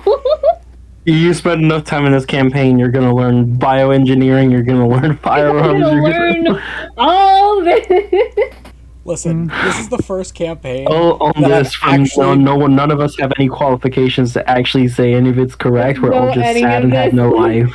Well, so this is the first campaign I've actually been able to use more than just basic, like, magic information and D&D information, where I can actually use a lot more of my external knowledge of the world for things, so I'm excited. I am quite curious as to what I am going to learn in this. Not even apart from, like, the game itself. Just whatever random knowledge you guys are able You're to... gonna learn a lot of ADHD coping mechanisms for boredom. That's probably the most accurate bit. Pretty much. Okay. Anyway. Futuristic sci-fi warp travel across a universe before a gun got better than flintlock. Yep. We didn't need guns. We had magic. You even said the next one, because conflict is a foreign power. Yes, exactly. Gaia Prime invented nukes. Yep. Years and years, and then spaceships, and yeah, they're still got fucking black powder rifles. Anyways, Yeah. back So on I topic. think Back on. So the focus here should be on making sure that our engineering types understand the mechanisms of the weaponry so we can make more of it in the future. As far as what we should manufacture first, I think we should call down a member of the security team with their equipment to see what sort of weaponry that they brought with them they can what can be updated to this new weaponry. None of the You security know, if they team, happen to have none of the security team have guns. well, their equipment is probably things like swords, perhaps. Swords, bows, spears, that sort of thing. Yeah, so I'd want to call them down to see what we could potentially replace with more advanced weaponry. Like, you know, do we really need a spear if we have big old rifles with bayonets on the end, you know? It's a spear that can also shoot you. It has to be the triangular bayonet, though. Yes. You mean the one Or that got we need banned? that for third level spells. Yes. You mean that one? No, a long time ago they used What you to don't make understand, bayonets. Bayonets are the knives that are at the end of long rifles. One of the original designs for a bayonet was a 3-bladed bayonet. The problem with it was that it created holes that were unable to be closed properly. So no matter what, you were bleeding out. Wasn't that a myth, though? I heard that was a myth, actually. No, it is actually harder because of the 3 different cuts being done. Harder, but not especially the very impossible. not impossible, but especially at the current time that you're talking about, especially the very center of that cut was very, very difficult to suture closed. But basically, if you got stabbed, especially on the battlefield, you were pretty much just bleeding out to death. There was almost no sign. Did you hear the story about the old man during the revolution who saw there were some British soldiers on his lawn, so he went out, killed 2 of them with flintlock pistols, got stabbed with a triangle bayonet, and then lived? Good lord. Oh my god. But yeah, triple dagger design is also the same story. Yep. Yeah, a lot of weapons got banned because no 3-bladed weapon is allowed anymore. Period. They were viewed as inhumane. What about Wolverine claws? That's not a three-bladed... Technically speaking, that is not a three-bladed weapon. Mm. By definition of what a three-bladed weapon is, those are three separate blades, not a single blade. Does that make sense? That makes plenty of sense. I also realized that we were detracting so hard from guns right now. Yeah. This whole game is just sidetrack. Yep. It's like a Family Guy episode. We're always cutting off for the skit. So anyway, we need to get a spearman down here, or someone with spears in their equipment, so we can try to update their weaponry. Is what I'm saying.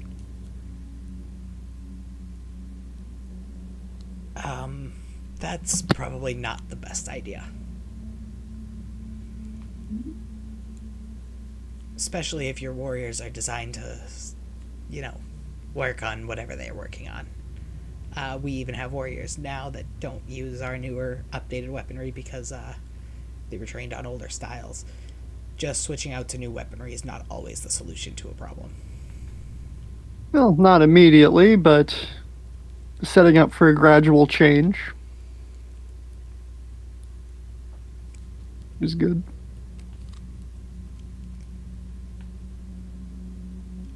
I will give you some sketches of some of our weapons in terms of blades and that sort of thing. Let's focus on this for now, because we might run into some problems here. He goes to pick up one of the guns and just starts fiddling with it. It looks like there's a lot that needs to be worked on this alone.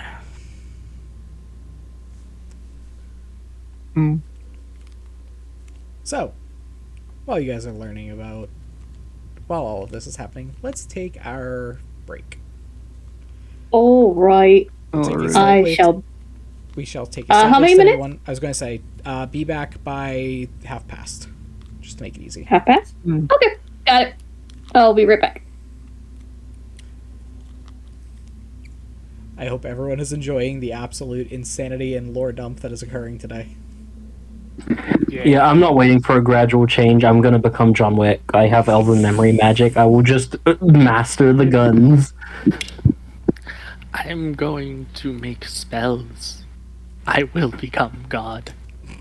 To some backwater race, I'll become God.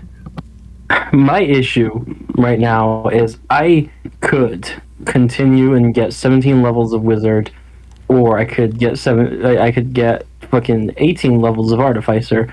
And artificers are cooler than wizards, but I really want time stop and meteor swarm. Once again, those spells are valid for artificers. Well, they're higher level. That's true. That's the only problem. I'm gonna go get some chili con carne. Okay. Another chili enjoyer? Not chili. Not your kind of chili. Oh, this is some sort of strange foreign chili.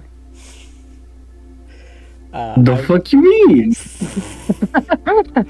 I will be back in a moment. Yeah. I shall return. Chat. Ashton. Don't say anything bad.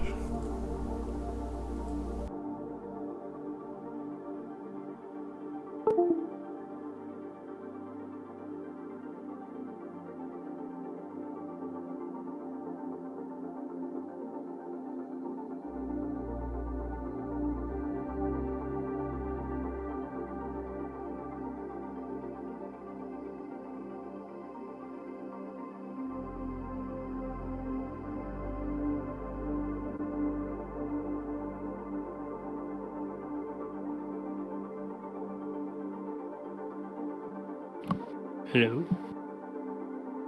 Greetings. Ah.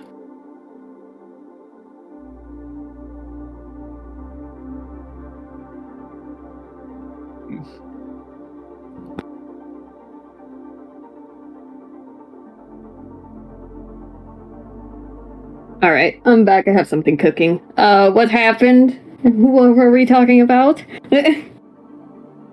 Nothing at the moment. Right, that seems fair. Alright.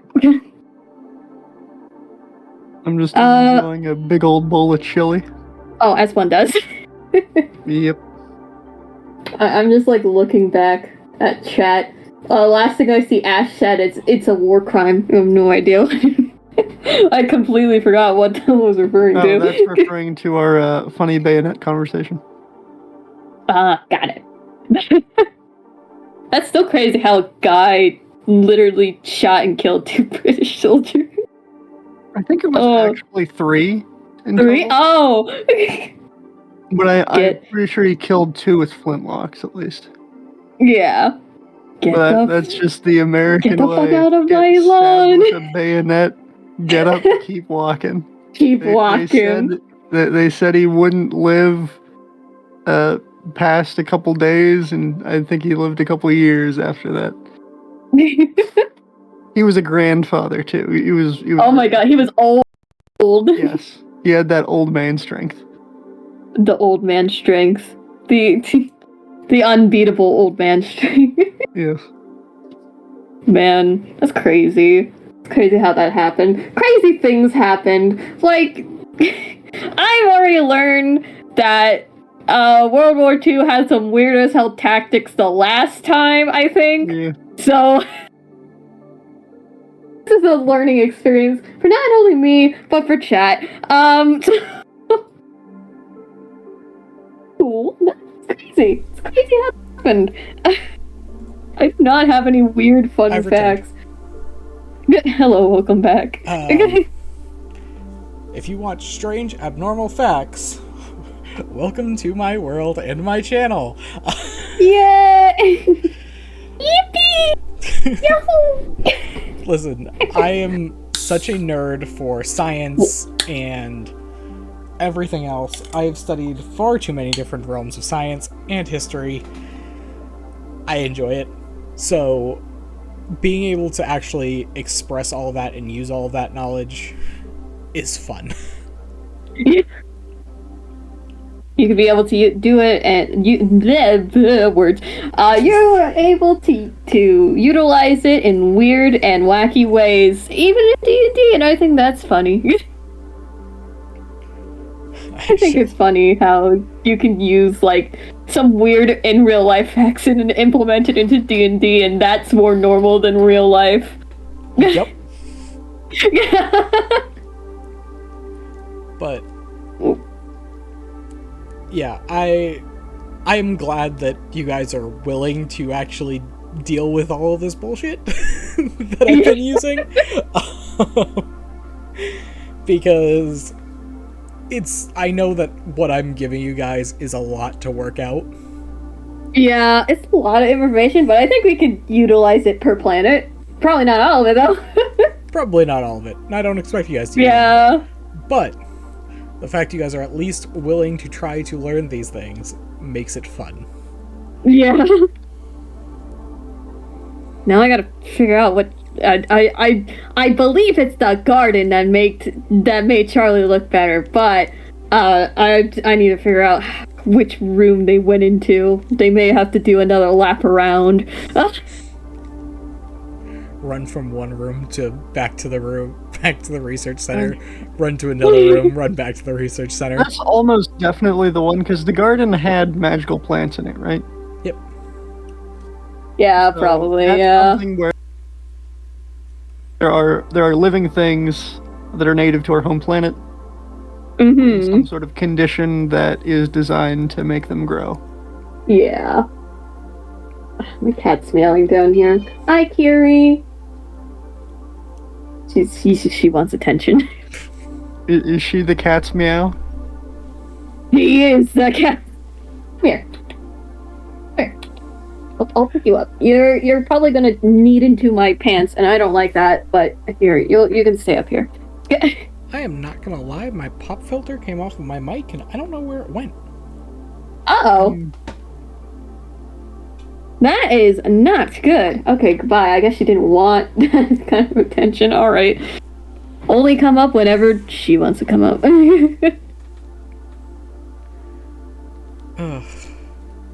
But yeah, I have all sorts of if you want any weird things about... There are so many weird things that happened in World War II. The things that occurred in that war. The things that were created in that war. Yeah. Alright, I'm gonna be right back and get my food's done. Okay.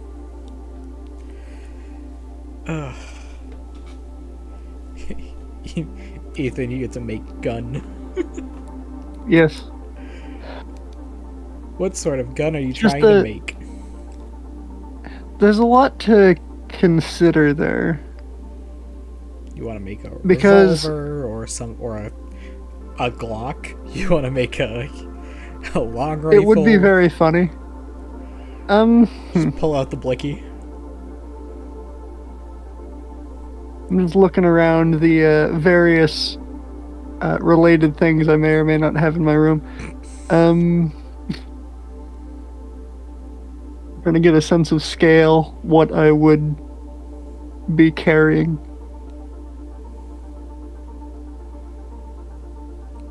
Just start packing. Then again, I could just keep it in. I could just take out some of the copper pipes and just have one long pipe with a stock on the end, you know, just in there instead. Oh Lord. Because one concern is, you know, it should be concealable. Alright, I'm back. Heat, get mad. Lord Ash. Pack heat, get mad! Oh God. Chaos. You know what they say, stay strapped or get clapped. Please, oh my god. I need to mute my desktop audio on stream really quick. Yeah. Give me a half a second so I can check whatever this is. Okay.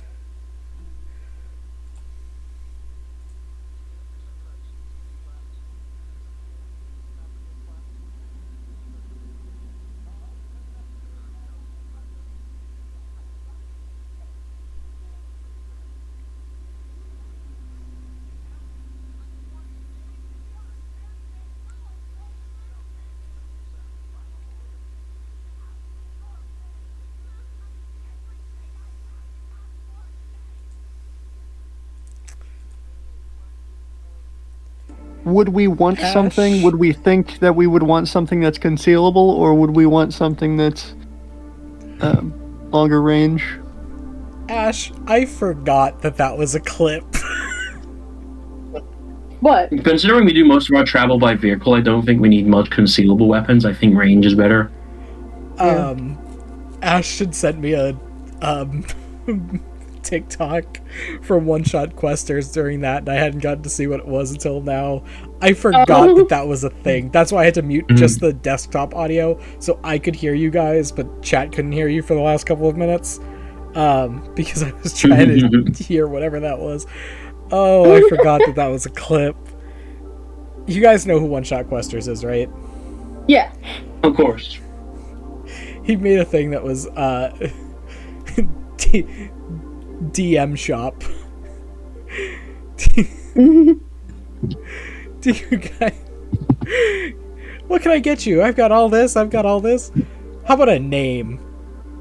And they just stare at each other. I have all of this, and you asked for a name. Of course. Oh God. It's for the notes. We must know all. We must know all. So, Noah, question. In your world, do shotguns work like they do in real life, or do they function like they do in video games? Explain. You know how in video games there's a whole lot of spread at close range? Oh, yeah, no, spread is a cone. Yeah, that's not how it is in real life.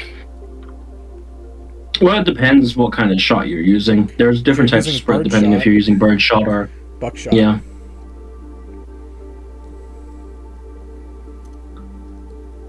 Like, the spread on a shotgun shell, it's entirely depending on the shell, not on the shotgun. Well, granted, a sawed-off does spray more at a closer range than a real shotgun does, but that's... Oh, true. I don't... Because it's a game, I don't need to limit myself to those that you can legally purchase or modify. Over here, licenses. I think the gangsters over here used to do is that they'd fill a sawn off with rock salt. Yeah, we had that happen too. That's the thing.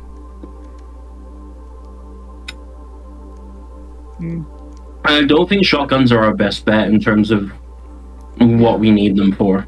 We do need a ranged hunting rifle. Naturally, we want something that's rifled. It's just a question of... do we want something small, or do we want something small enough that we could attach it to Epoch so that he's a spider covered in guns? Or... well, I'm okay with this. Pistols also have rifling. Yes, I'm very aware. So... I don't think we want... I only need like 4 legs to be able to walk in my spider form in reality. Do you think I could just put guns on the end of my other 4 legs? The Gloctopus? The Gloctopus is real? The glider. Oh, no, God. I'm a glider.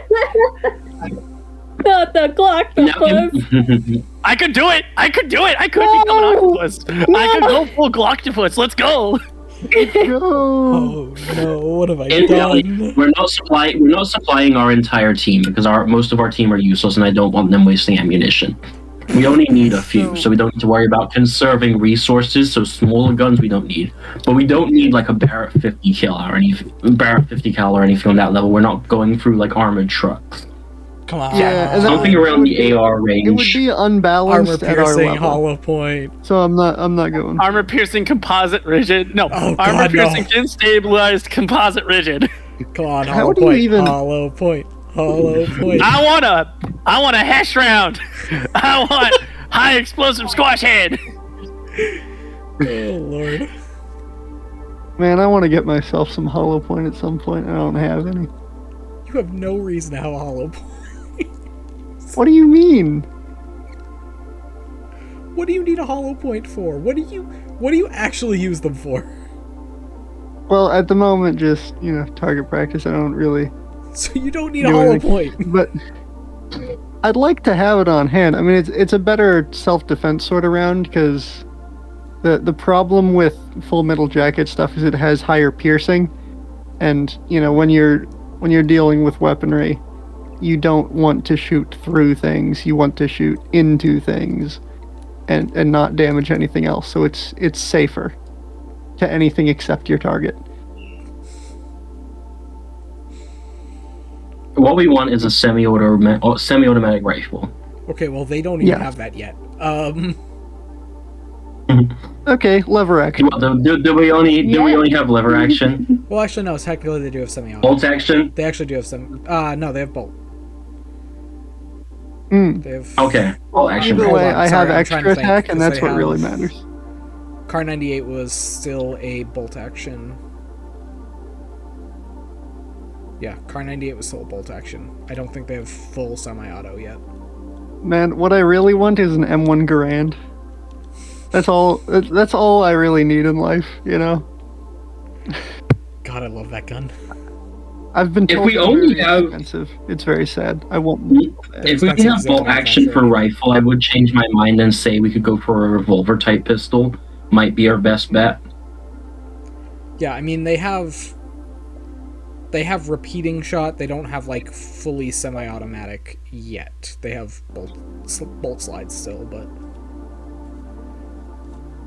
like I'm thinking my era for this is like early World War I-ish.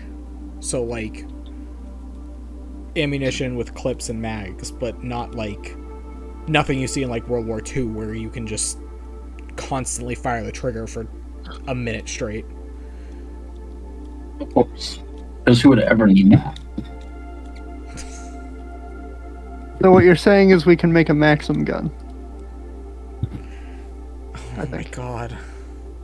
Yeah, Maxim gun invented in 1884 by Hiram Stevens, Max. Technically speaking, if you want to go down that route, there was a Gatling gun.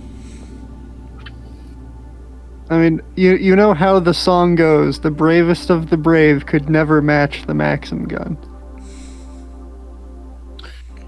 I want a water-cooled machine gun. If only to mount it on my back. Yes. We want a... So what we want is a Winchester. Alright. Let's get back into It's it. the 30. Let's go. Jesus. Sorry, Okay. I lost track of time enjoying a conversation about my national pride. God damn it. So, let's jump back over to magics. Because, oh boy. Oh, great. Googly moogly. This is going to be a crazy one here. So, Emerald comes back. Boss, I do believe I've found something that could work. I'm just gonna put my research down. Hit me a bit. What we got?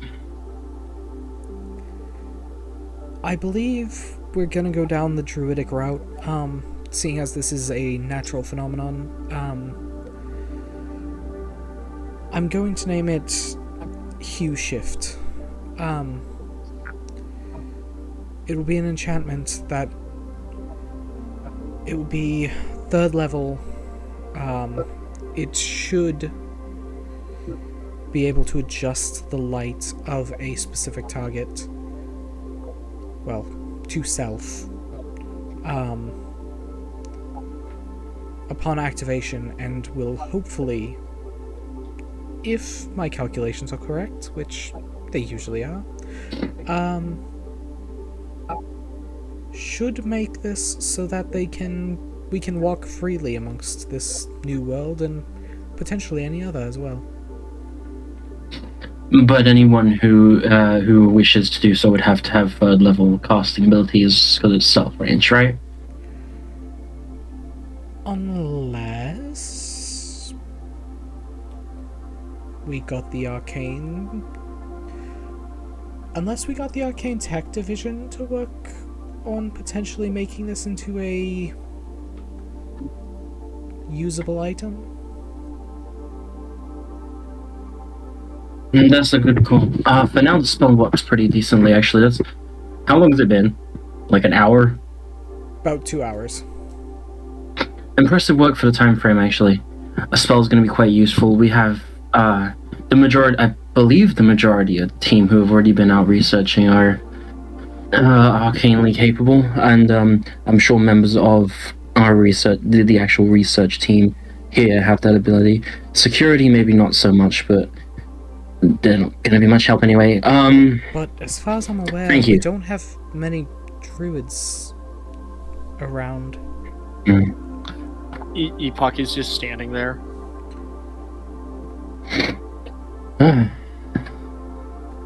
We only have, as far as I'm aware, we have the one. I know my team has a couple of them, but certainly not enough to be fully effective here.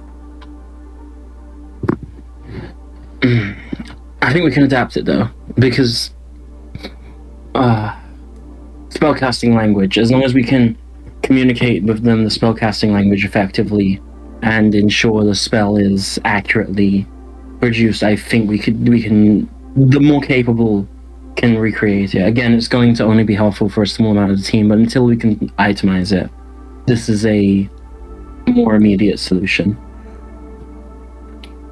We may be able to make it target at least one other creature, but without increasing its requirements and increasing its level requirements, we're not going to be able to make this valid for more than, I'd say, 1 creature per casting for now.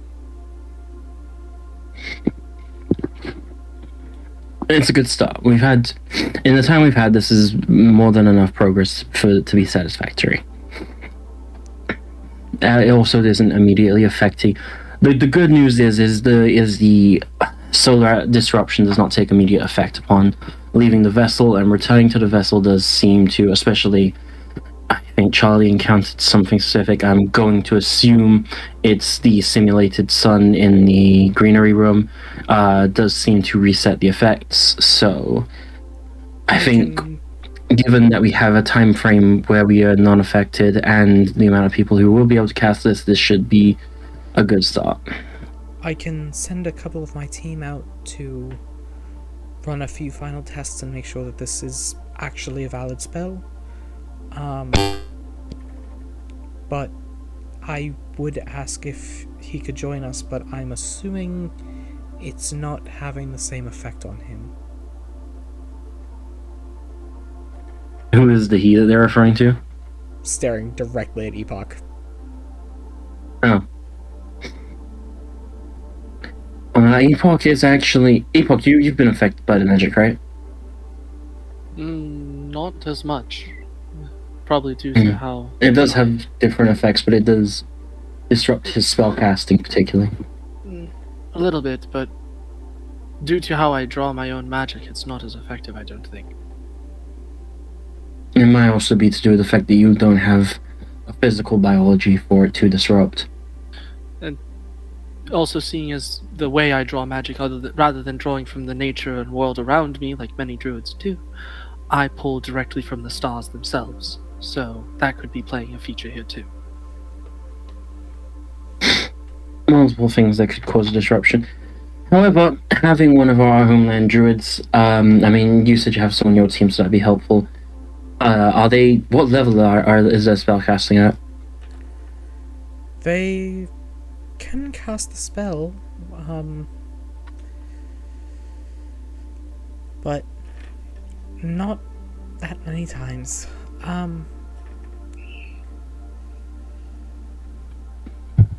Maybe twice, I think, each. 2 third level spell slots.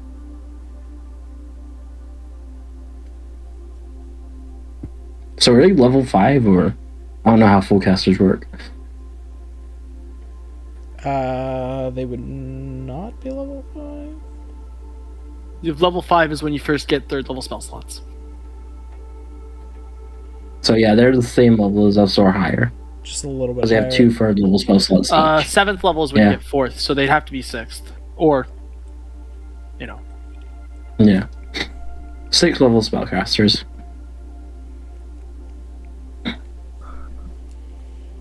Damn, I'm commanding people who are better at magic than me. That is so funny. You may have the knowledge, but you're not capable of casting it yourself.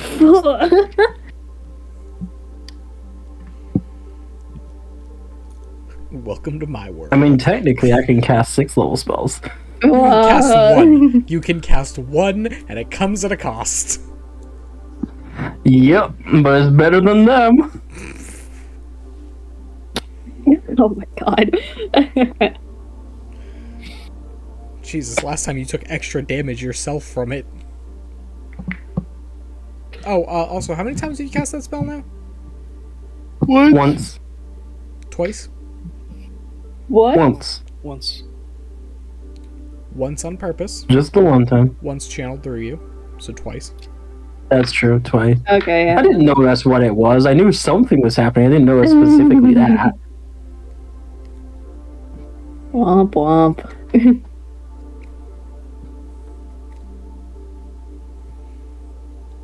Good to keep note of. Anyway, Yeah. Okay. just keep track of that number. Sure. Write it down. Write it down. Keep it at the front of your notes. I turned to Lon. Lon, we do have the druids here. Should we not see what kind of magic they are capable of? Their druids, I mean. That was also going to be part of the research, is to try and get them to demonstrate their spellcasting abilities.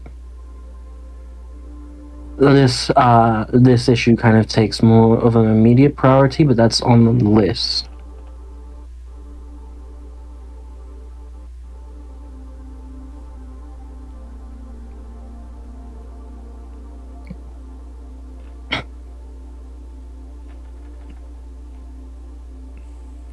Okay, so do you need anything for the testing specifically? Do you need Epoch with you? Did you want me to at least try to attempt this with a targeted cast rather than a self-cast? And that would be quite useful. Perhaps 1 or 2 test subjects would be nice? Understood. Okay, well, it looks like I'm going on an adventure outside then. Wait, you're going to be one of the test subjects? I am the head of research. I feel like I should be doing the research.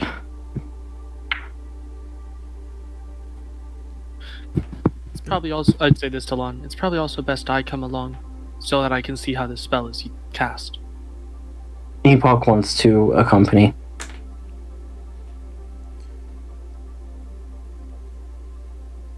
I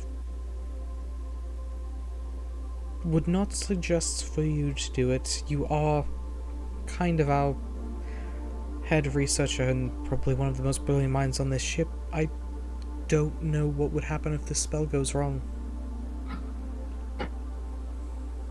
Arguable. I mean, thank you, but arguable about the brilliant mind. I'm not the one that came up with the spell. I understand the concern. I have already survived particularly well within this outdoor environment, so I'm also subject to the radiation, whereas anyone else coming outside wouldn't be. It would take... We were out there for almost a full day before we experienced any negative effects. The best way to see if it's functional is to test it on someone who's already experiencing the issue, rather than multiple hours of waiting.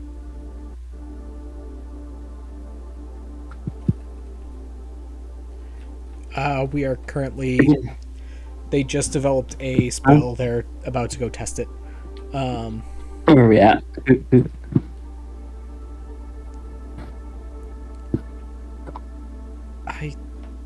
We can have the clerics cast Death Ward.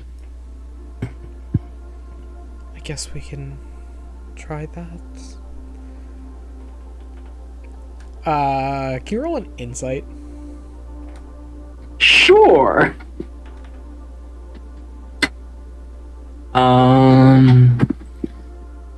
Where's my insight? Fuck. Dirty 20. You can tell there's more to her worry than just the loss of her boss. Anyway, moving on. Have faith in your ability. Have faith in your own abilities. You got this job for a reason, and I'm sure that you are more useful than the security team. Oh my... Jesus. Now that's already a given! Jesus. Funny.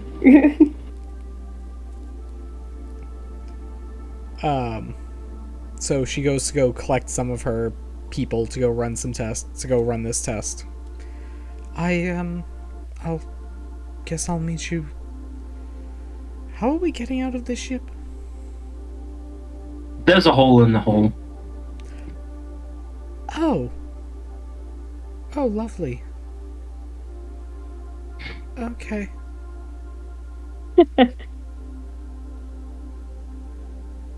There's a hole in the hull.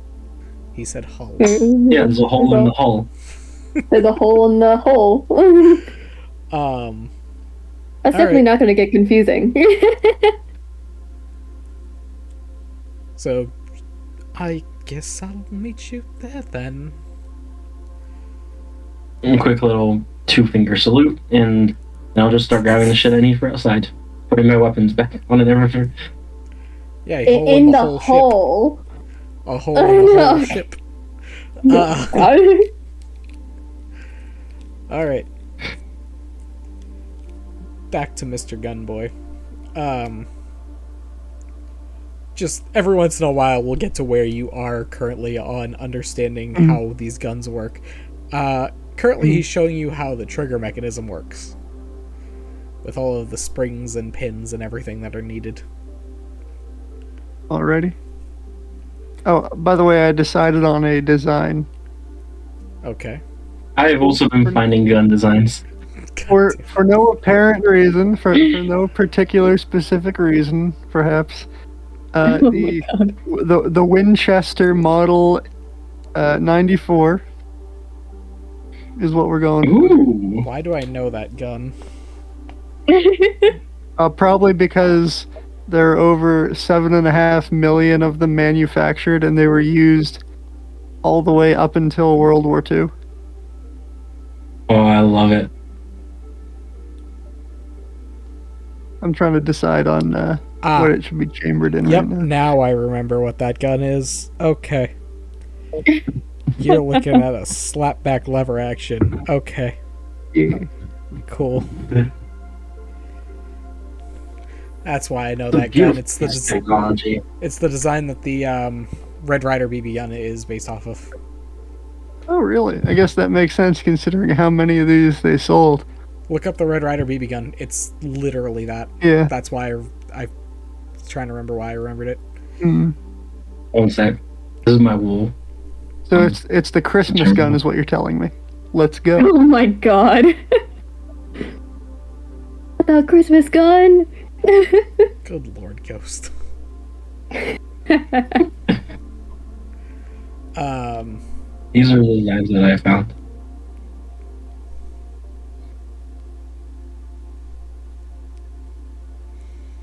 All right. Oh wow. And they are heading, and you guys are heading down to the storage hold. Charlie's not. Charlie's doing the rounds again. Trying to figure I was out about to say, what's Charlie doing? Charlie's doing the rounds after like an hour or two, like pretty much the exact same time that Just the an hour researchers later. were doing. Hey, are you good still? No, just like making sure, like just in case, you know. That's not 'cause- gonna get people more panicked or anything. No. they just gotta make sure that everyone's okay and that that work is being done if need be, and if anyone needs help, because they're there to help as much as they can. Also, to low key find the room where where the thing happened. We'll have 3 investigation checks. Okay. Thrice. Lon's gonna test his fury and go to the garden. Bro. Oh, hold on. No, we're not playing that game right now. Oh no, What not game? the movie. Not the movie. Not the movie. Huh? Not What the movie. Oh, No. okay. I did not either. I figured- did not. Just I push all figured high, the game Mark. first. I figured the Tearing me game first, apart. then I saw the movie. The game series is okay, but we're not playing that right now. And we're Okay. not doing the movie. So you said you needed 3? Yes. Okay, so first one was a nat 20. Okay. Hey. Total of 24. The second one was a 19. And third one... Freaking... What's the math of that? God, I hate math. 23 for the third one. Okay, so all of the rooms are perfect. Basically, I had 3 separate rooms for you to go into. With the plan. I already chose which one was going to be the right one. Uh-huh. Guess it doesn't matter at this point. The 23 and 20... He literally didn't roll less than a 20. I don't even know, man. So, yeah, it's the garden. It's definitely the garden. It's absolutely the garden. But for what reason? The artificial light and... So, remember how we discussed in the time where we were discussing the garden? there is a system to simulate a natural environment, including seasons, weather, and the environment around where these plants would normally be growing. Yeah. That simulated environment is still up and running in the proper way. Therefore, it's still simulating what it was like on Gaia Prime. Oh, I see. I see. All right. Interesting. Charlie was totally not there whenever Lon pointed that out, by the way. Pointed out that fact to the other researcher. They're just like, I kind of feel a little bit more energized. I'm probably going to do more rounds and see if anyone needs help, while also trying to see why I feel so energized. I swear to God I didn't drink coffee. I am not going to compete with those two on that. God, we don't need more coffee problems. It's the last Don't thing worry, we I need. won't add Charlie to that. Okay, that's interesting. Well, after that, they're just gonna. I really don't wanna use the sending stone. Because I know you're gonna. I know the ringtone's gonna come out.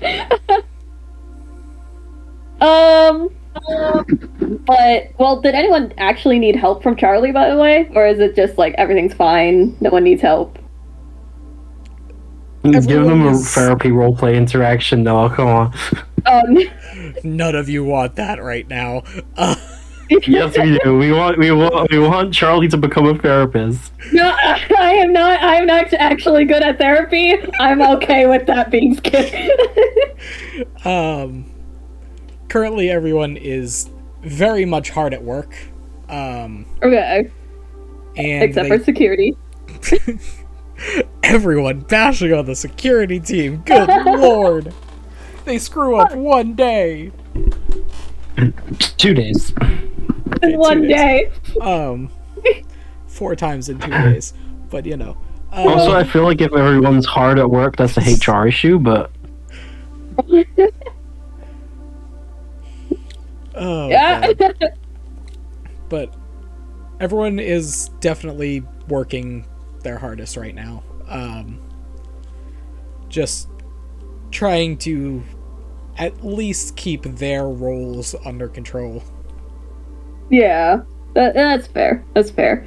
I guess if everything else is alright, and bless you. Jesus. I guess if everything else is alright, hold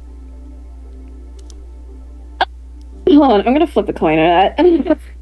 It's either I join Lon and Epoch, or I join Ted in the gun making. Coin flip.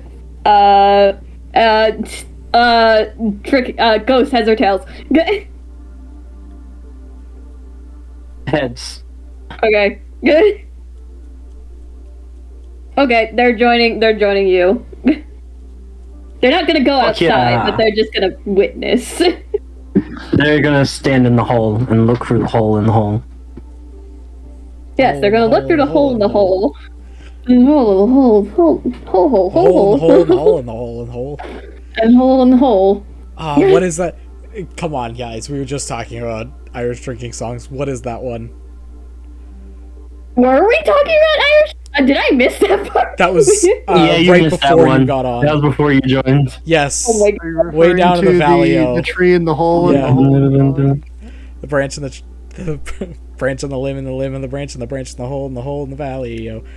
Well, branch on the tree and the hole in the hole in the bog and the bog down in the valley. Oh my God. That sounds like a lot. Oh, that's nothing. That's only like the 4th line. It's called Rattling Bog. Rattling. Yeah. Yes. Adding Hang on. verses. Keep on adding more. Oh, it gets add Star Trek references. really bad. Oh God. The full one. I don't think The whole Does one it go for that- beyond the bird and the egg? The egg and the bird? Oh my God. How far Anyways, down will they go? If I remember, it's like a let's flea keep on a going, flea on a- Smiles. flea on a feather on a feather on a bird and a bird and an egg and an egg and a nest. We're getting distracted! I grip you. Snap out of it. I once did the last rundown in one breath. Good lord, Ash. Oh my god. Okay.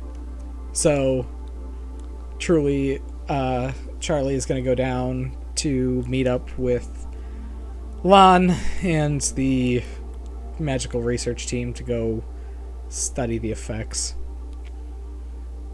Yep. Alright, first time I've had to pull out my dice all session.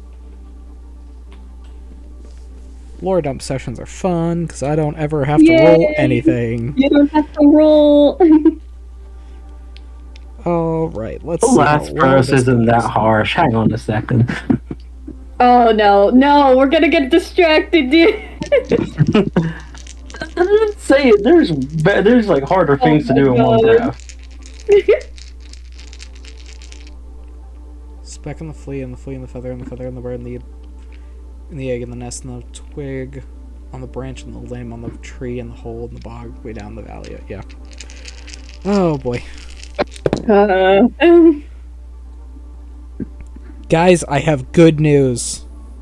Oh, what? We died? No one died? I have mostly good news.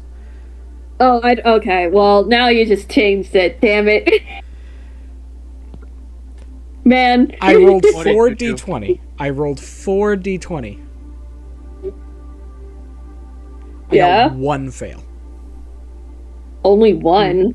Okay, but what was that supposed to be on? Alright.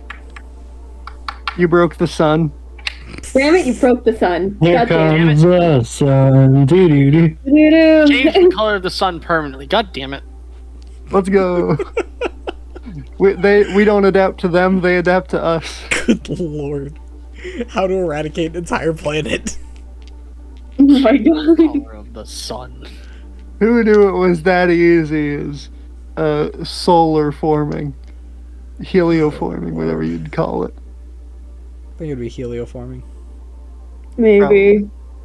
Mayhap. Good lord. Okay. So. Alright, Lan. I will have a couple of my druids run the self-test, and I will have you and one of my assistants run on the targeted option for the spell. This spell can last... Understood.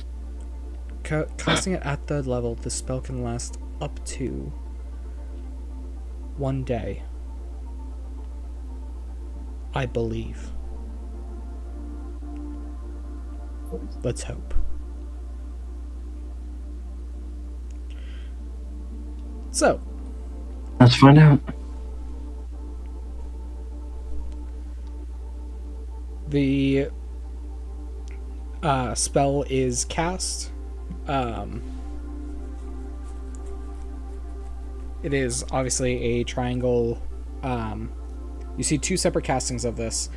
2 of the druids, you see a yellow triangle with a symbol of a body, and written across in Elvish is the word hue shift.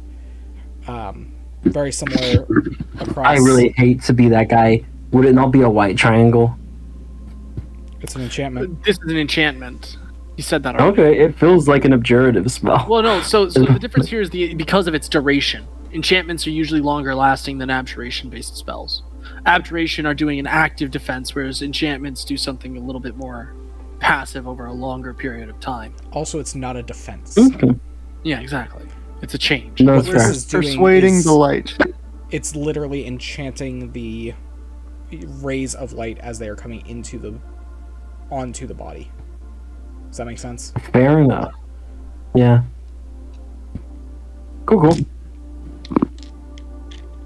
So, yellow triangle with a symbol of a body and the words of hue light, and then, hue shift in Elvish, and on you and the assistant, the same two druids will cast the same spell except with a crosshair symbol across the center.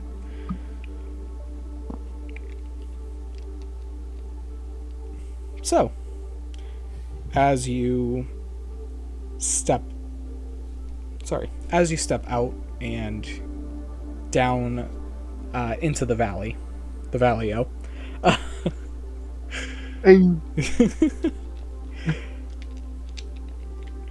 you feel different. I need you to roll a con save for me. Yay! Now don't jinx yourself there. 19. Okay. You take a I'm very proficient in con saves. You take a very deep breath, and as you are breathing in, the air feels even lighter than it did when you it feels even lighter than it did the first time that you landed. Obviously the first time you landed, it did have, I don't remember who got hit by it, but somebody turned high. I want to say it was the pilot, because the pilot keeps fucking up everything. Yeah. Alright. Somebody got high off of the oxygen increase, because I know for a fact this is a higher oxygen planet. I'm pretty sure that the pilot got high. It was either him or the first mate. So the air does feel even lighter than it did before. But I'm gonna cast Identify on myself and see if someone fucked this spell up. You do notice that it does register when you cast Identify on yourself. The spell does register properly as Hue Shift. Okay. But as you begin to breathe in and out, the air starts to settle a little bit more.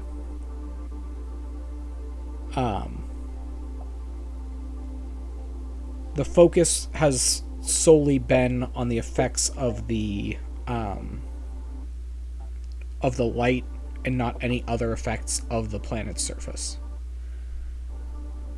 So what you are currently feeling is because you're not bearing the effects of the mana poisoning and the light hue poisoning, you're instead feeling a stronger feel of the effects of the actual planet's atmosphere.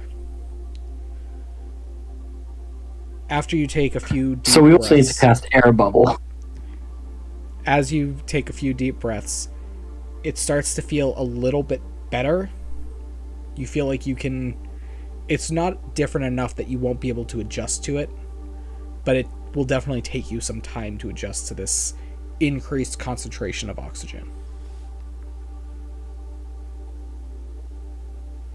I don't think they actually measured the composition. I think I gave it a number, but I don't think anyone actually measured it. I believe Mid actually did. More than once, actually. What did I do? Register the air composition. I think I did. But I don't need to breathe, so... Because I think that was the thing. I think we... Metagame, I think we went over what the value was, but I don't think we went over it as in-game, no. players. And Epoch, he wouldn't have that kind of stuff in him. He's not built for that kind of research. He's a navigator. He doesn't need to breathe. I think I measured it on the ship itself. Possibly. I might be wrong. Not sure. But anyway,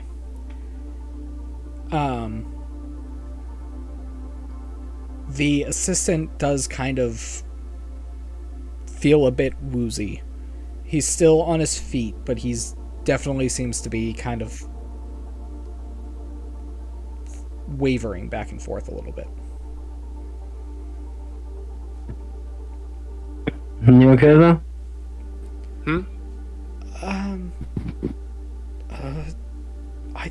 I think so. Maybe. Deep breaths. It's gonna take you a minute. I think I'll head back in the building. Did they laugh maniacally like that? Oh yeah.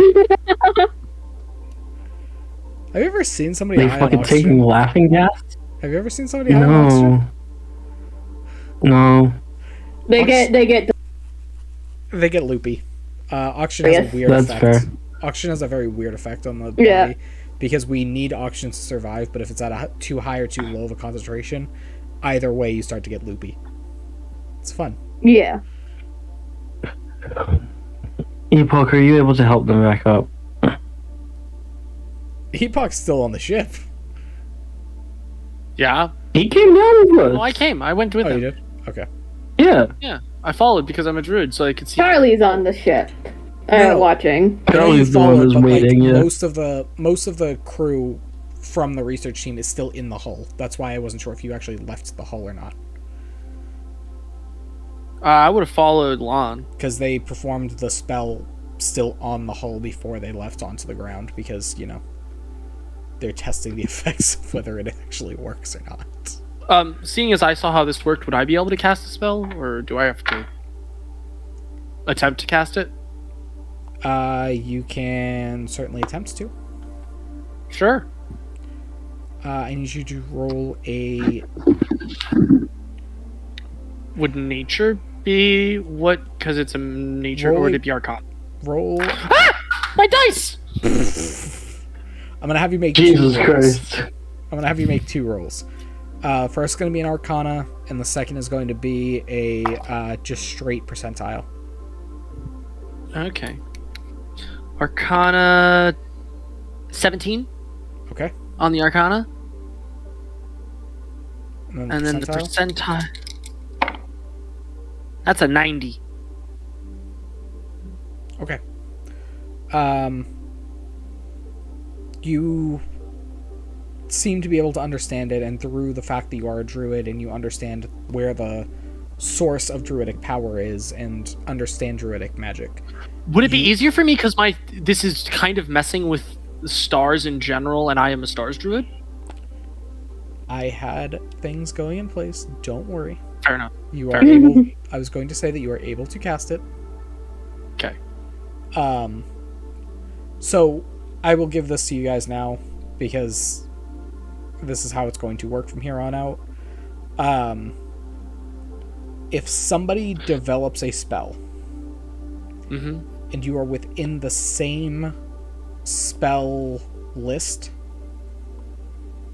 the way you're going to work it is you'll roll an Arcana check, and based on what your roll on the Arcana check is, the percentile dice, if the percentile rolls lower than your percentage of Arcana out of 20, you cannot succeed.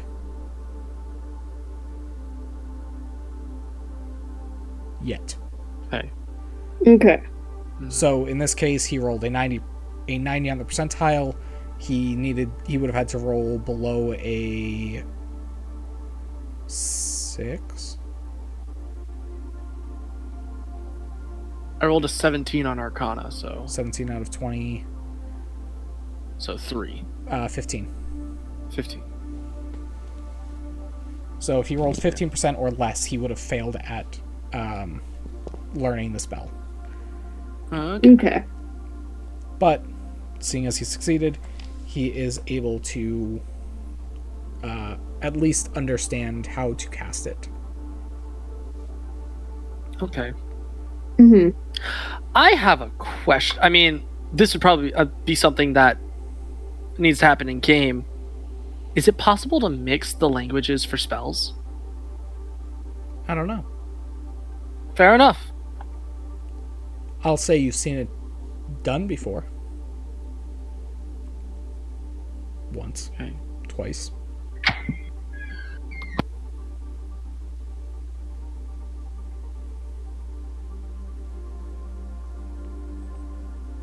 You've seen it specifically done 2 times, but you do not know the rules about that yet.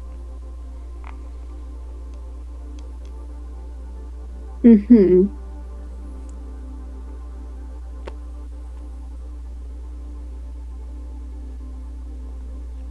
Sorry, my little sister came in my room.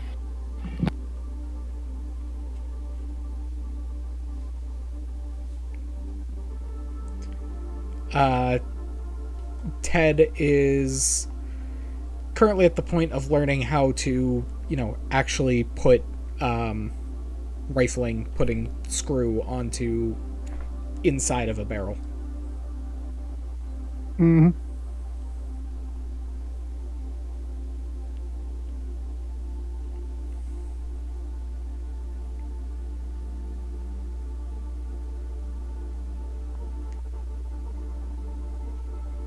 Charlie? Yes? Yeah? Anything? Yeah. Oh, well, Charlie is, probably still watching. Like, just in case anything were to go wrong and someone gets hurt. Because they do have healing spells. I know Epoch does, but Charlie does too. They also have the spell Magic if need be, but I don't know if that's gonna be useful at this point? Question mark? That'd be fun. Go ahead and try casting that one. They're not gonna do it. They're not gonna do it, but like they're on standby just in case. But I wish to God they had an umbrella so that they wouldn't get infected by the sun. They already feel heckin' good. I have like protection from energy, but I don't think that'll do anything. I think that would do a significant thing, actually. Wait, really? It says, for duration, the willing creature you touch has resistance to 1 damage type. Fair. So, yeah, I don't think the sun is a certain damage, unless you count it as technically fire. radiant damage. No, it only sickness, not does a it on damage, that's acid, the cold, difference. fire, lightning, or thunder. Yeah. Protection That's all fun. from planar energy would be necrotic or radiant. Charlie does not have that. So the thing about, and I knew you guys would try to bring up spells like that, those spells block damage from that type. This is not technically damage. This is a poisoning. This is a status effect, you could say. Theoretically, what if I had protection from poison? Wait, I do! Could have a small effect, but I also don't think the duration of that spell is very long. Yeah, it's an hour, but... Yeah. And that would really just kind of slow the effects, not fix the problem. Yeah, that's fair. What they're working on right now is a way to fix the problem. Yeah, Charlie doesn't really have much that could aid in this. They're just here. Unless someone calls for their help, even then, it's not much. Just sitting back, making sure that no one dies. Charlie's help. Charlie makes everything better. Charlie is here for emotional support. They're here for emotional support, is pretty much it. Now, those back on the planet? Yeah. Well, I mean, hey, if anyone needs it, I do have, 4 uses of Bardic Inspiration, just in case anything ends up fucking up. You get the 1d8 to any saves you make. They're just here. Unless Ted needs help, anything? I don't know, making a gun. Snooze! Snooze is here. Oh. Finally. Yo, free hello. At last. You're free from your stream. Is over. Snooze, you missed the entirety of a lore dump. Yeah, you missed all the lore. Hopefully tomorrow I will have this We know. uploaded. Yeah. We know more of the world than you will ever know. I am well aware. I have an idea for a spell. Oh god, here we go. Oh, I've already, like, in a notebook, I've already written out how it's drawn. So I've already drawn how the spell should look, at least in the Send way we're the supposed to write the picture. spells. I'll send it later, and if you guys can figure it out, I mean, I figure that Noah can figure it out, but I'm going to see if it's possible to use 2 languages to make a spell. I need okay. to do that research.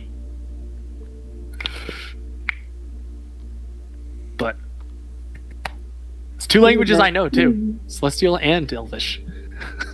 Oh my god. I also know both of those languages. That's terrifying.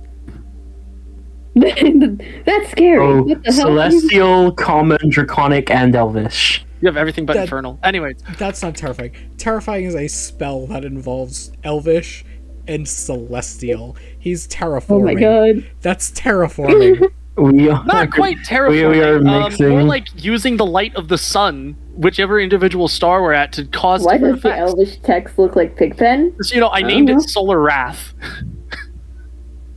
Solar Wrath. The idea, I'm gonna figure out how to do it in game, but I'm already figuring it. It's ranged target location, 3rd level spell. And It's a if I have- sunbeam. kind of, but it instead of sunbeam where it uses a specific the basic sunbeam, it's going to cause static effects based off of what color the star is. Interesting. That's the idea that I want to go for, at least. Research. But anyway, the research so far shows that the spell is actually protecting us from the solar radiation, but it is subjecting us heavier to the oxygen issues. But that's easily fixed with a 2nd level air bubble. So, potentially, if we can get this into some sort of system, arcane battery, a couple of magic crystals, we could turn this into a magic circuit that could sustain for at least a while. We would need a way to recharge the mana crystals. That's not really my area of expertise. Can you get the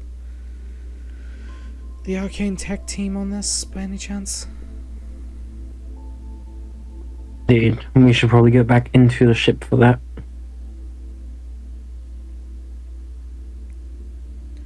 Back into the ship, everybody goes. Alright. We're just running up the mountain. Yeah, we're just going. I don't know how you get back in the ship is not my problem. That is on you guys. It's very easy. We'll figure that out turns when into a time spider and comes. leaves some fucking cable. Again. Again. Just like last time. Except this time, Anyways. hopefully, without dropping bodies.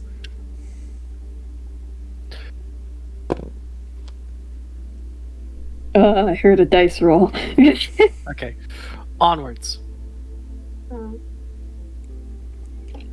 So, now that you guys are all back inside, what would you like to do?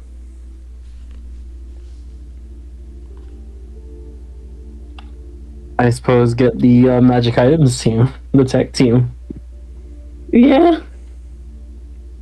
You get it all back to them and find out, I guess.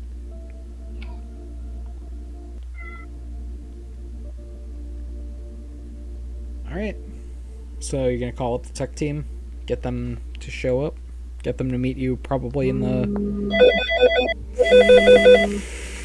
Oh my That's god. a new one. It's a different one! It's a new one.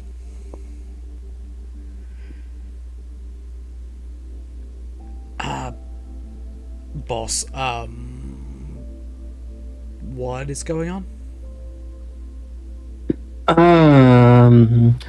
the sun is killing our bodies with our magic. The spell research team has found a way to create a third level spell to resist it. However, it is only the range of touch and of self, rather, with a possibility of doing it to someone else. If you can do it correctly, which non-reliable, they wish to try and turn it into a portable magical item that will make the environment more sustainable.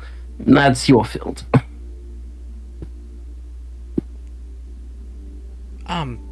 Sorry.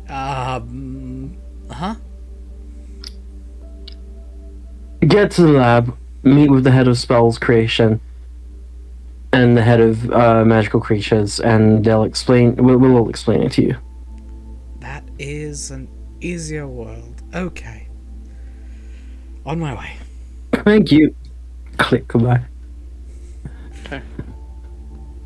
You right there, Charlie? You've been running up and down talking to people for the past few hours. Huh? What? Wait, what? I didn't even hear your full conversation. What happened? The departments are gonna be meeting, doing some research to create an item that's gonna protect us more on the outside. I was just seeing how you're doing. You've been, hard at work. I can imagine that amount of socialization gets irritating fairly quickly. Well, let's just say it's a little bit, it's a lot, if I can put it into, simpler words, yeah, let's just say I am kind of, not, like physically exhausted, more like mentally a little bit. It's been a long day. Yeah. I'm hoping we can get this research done soon so that I can probably step away from that as well. Need a break. Yeah. Well, I feel like we haven't had a break since we crashed here. I mean, yeah, that's yeah, we obviously haven't. Ever since we took off. Anyways. Oh, by the way, night is about to fall in about 20 minutes. Oh, great. Sake. Did I make any progress with my research? Did you forget the days are shorter?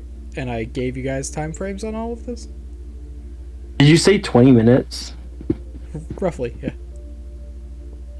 We may They need to get back to their village. We have their warriors.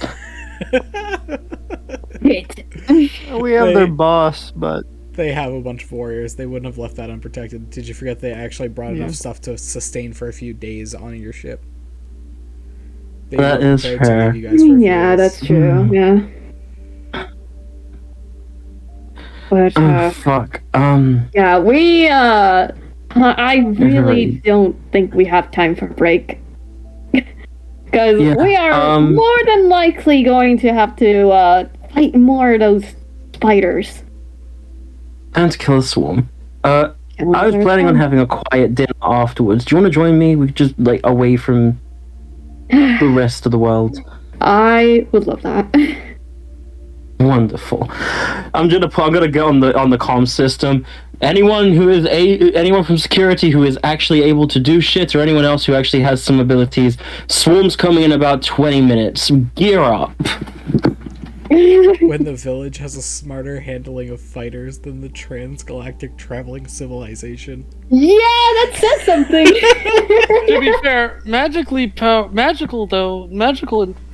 terms of magic though and enchantments, we got them beat. Yeah. I exist. By definition, if you look at what makes a legendary item, Warforged are legendary items. Mm-hmm. Every single one of them. Mm-hmm. Did Ted get us a Winchester? I'm a sentient magical being. Probably not yet, because he's still learning the mechanics of it.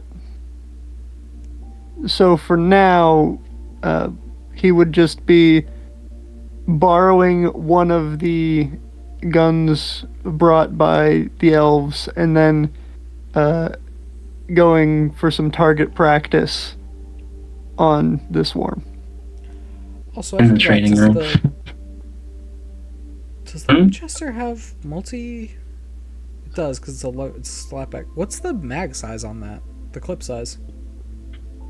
Is it 5 rounds loaded in per shell? Well, it's what gun? There's no clip, I'll have you know. That's the thing. It's not because I'm about ready to be angry at you. No. That's the thing. I know it's not a clip, and I know it's not a mag. Is it single round? It's not single. If you're talking, are you talking about lever actions? Yeah. Yeah, it's a specific lever action one. Yeah. That's the 94, Winchester 94. Is 9... Okay, it's 7 round for the one that I'm using as an example. Is it 7 plus this. 1 or just 7? Or is it 6 plus It's 1? 7. Goddamn. Okay, so then it would be a 7 plus 1. So you could have 8 in it.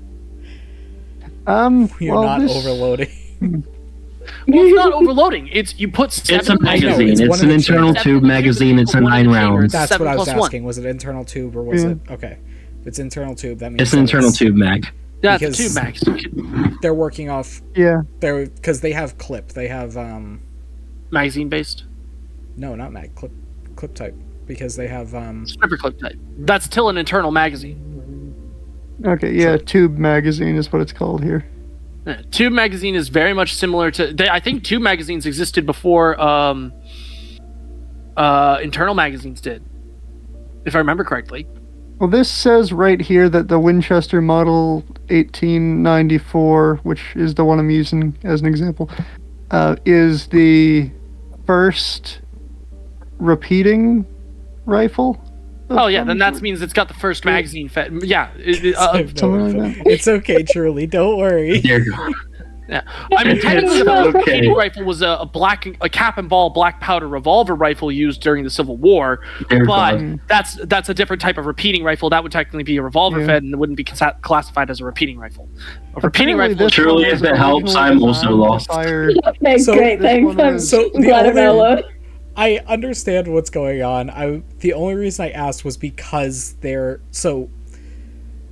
what I'm trying to get the understanding of for this, because I don't know everything about this specific rifle. With an internal I'll call my redneck buddy and have him explain how it works. I'm from Texas. I'm here.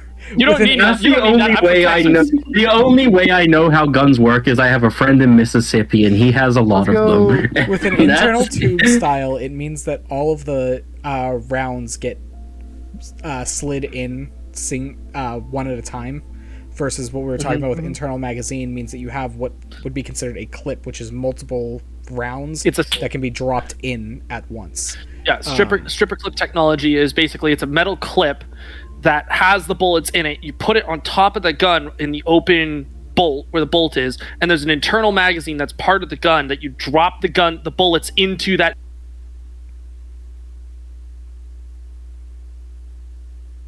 charging handle to grab and put it into the barrel. Okay. For the case of nighttime coming, my familiar is coming out, and he's gonna go scouting and see which direction, if any, of these creatures are gonna be coming from tonight. Okay.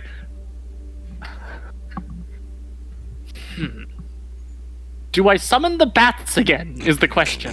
I mean, hey, Charlie kicked ass the last time that happened, so they were all one of the bats. You want me to summon the bats? I mean, if you can only summon, you don't have to summon it for everyone, but you know. The pseudo dragon. I don't think you understand. This has become my best spell because it's just so utilitarian. I summon enough flying things for everybody to have one. Yeah. So, you know, the pseudo dragon is the strongest dragon because it has administrator privileges. Fair enough. I have some bad news for you guys. Oh no. Great. What? It's not a full swarm. So those of you that wanted to go nuke a bunch of spiders again are going to be very disappointed. I mean, that's fine. I mean, hey, less spells to be used. Okay, so we're not getting swarmed. There's only a couple of them, and they're not going to come directly to the ship because they know they're going to get fucked.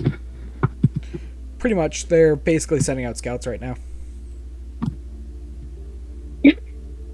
There are about five adults that are headed in the direction of your ship. That is all the pseudo dragons.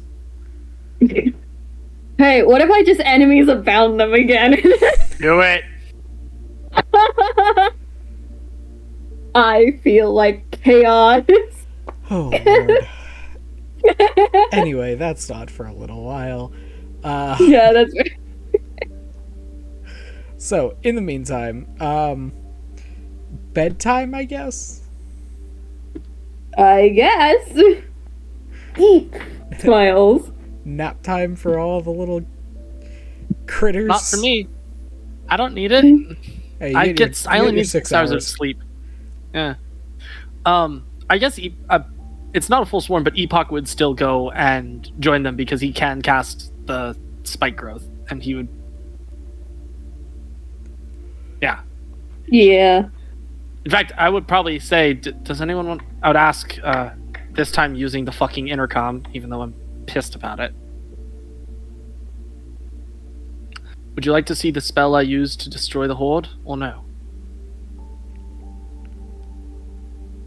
To the elf people?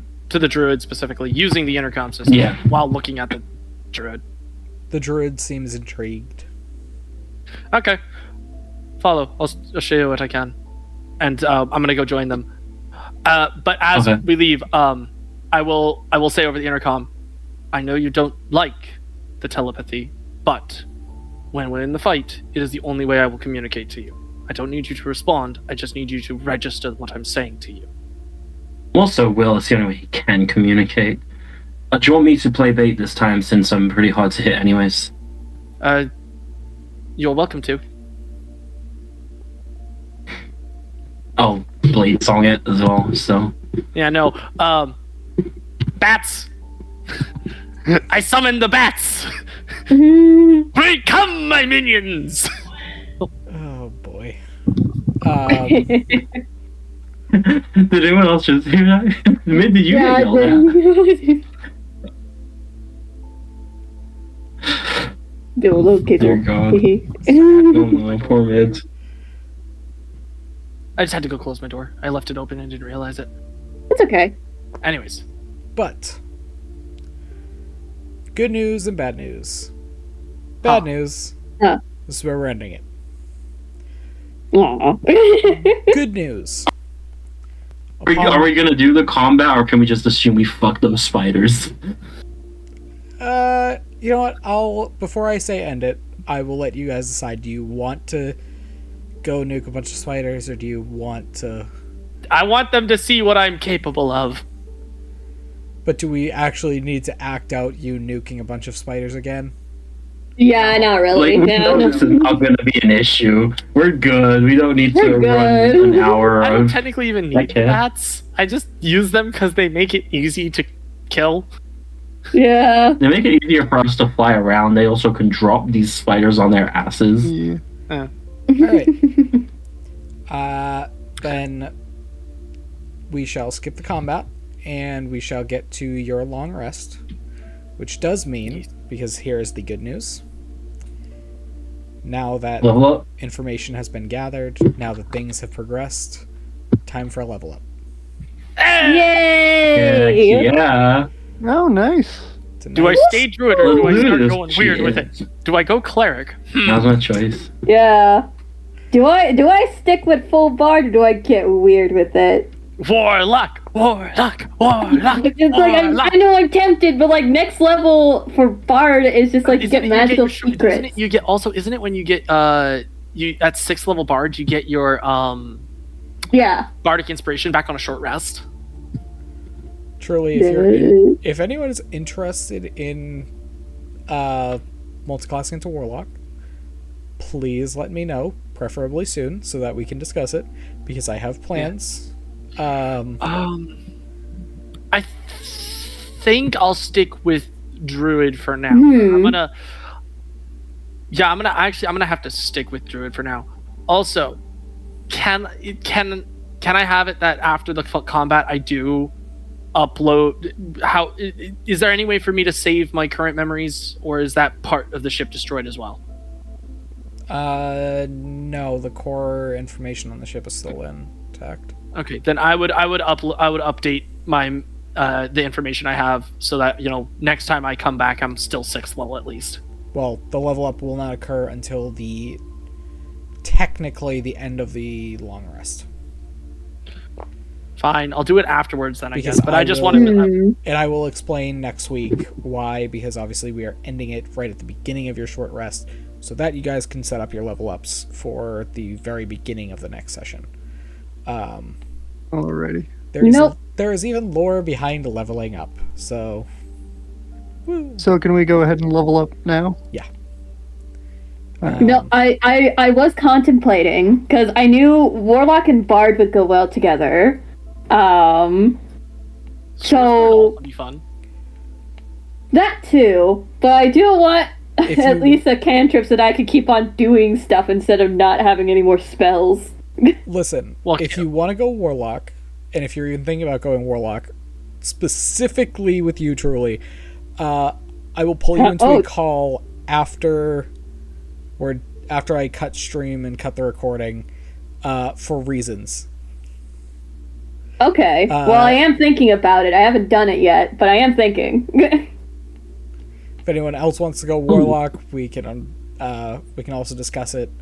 But obviously, multi-classing, up to you guys. What do you guys want to do with it? But yeah, that is where we will end the session for this week. Chaos Warlock. Chaos Warlock. So I hope you guys enjoyed. I'm terrified of what's going to show up next week. With the dumb shit I opened up for you guys and activated for you guys. I have second level spells, yay. Yeah. Yeah, and I wanna talk to you about how I want to get, because I have an idea for this spell, and I want to just... Oh, I can grab Call Lightning. Let's do that. Oh God. The things that are going to happen from this are going to be mental. Yeah, you did this. You're cheers. Wait, I did. Wait. Oh no. Oh hi Nina. Can I use Tidal Wave? Oh my god. Oh my god, I can. Anyway. I am hoping that everyone enjoyed this week. God, the things that I've opened up into this. Hence why the episode was called Tutorial of Life. You guys basically have a sandbox now to play with. Yay! Thank you, Noah. Just, I do currently have you're letting us fuck everything up. Thank you. I hope you guys enjoy the amount of lore that I have had written for this for so long that I've been waiting to be able to explain. Ow! Fuck! Oh! Obviously, developing all of this did take me a while and was kind of part of what's been blocking my path to when we initially started talking about this. I think we started talking about me making this campaign back in like September, and it took me until about December. Yeah. Most of that was due to this, as well as the universe building, but a lot of this was from trying to make a magic system that could be developed into something further for you guys. So, woo! It gives us a lot of possibilities, one of which I'm thinking about right now. That's why I wanted to do it. I wanted to give you guys as much as I could for options and opportunities to just screw with everything. Yeah. Oh, Misty Step. I need Misty Step. So, with that, we will say goodbye to chat, and I will hit the stream. Bye, chat. Peace, chat. Bye, chat.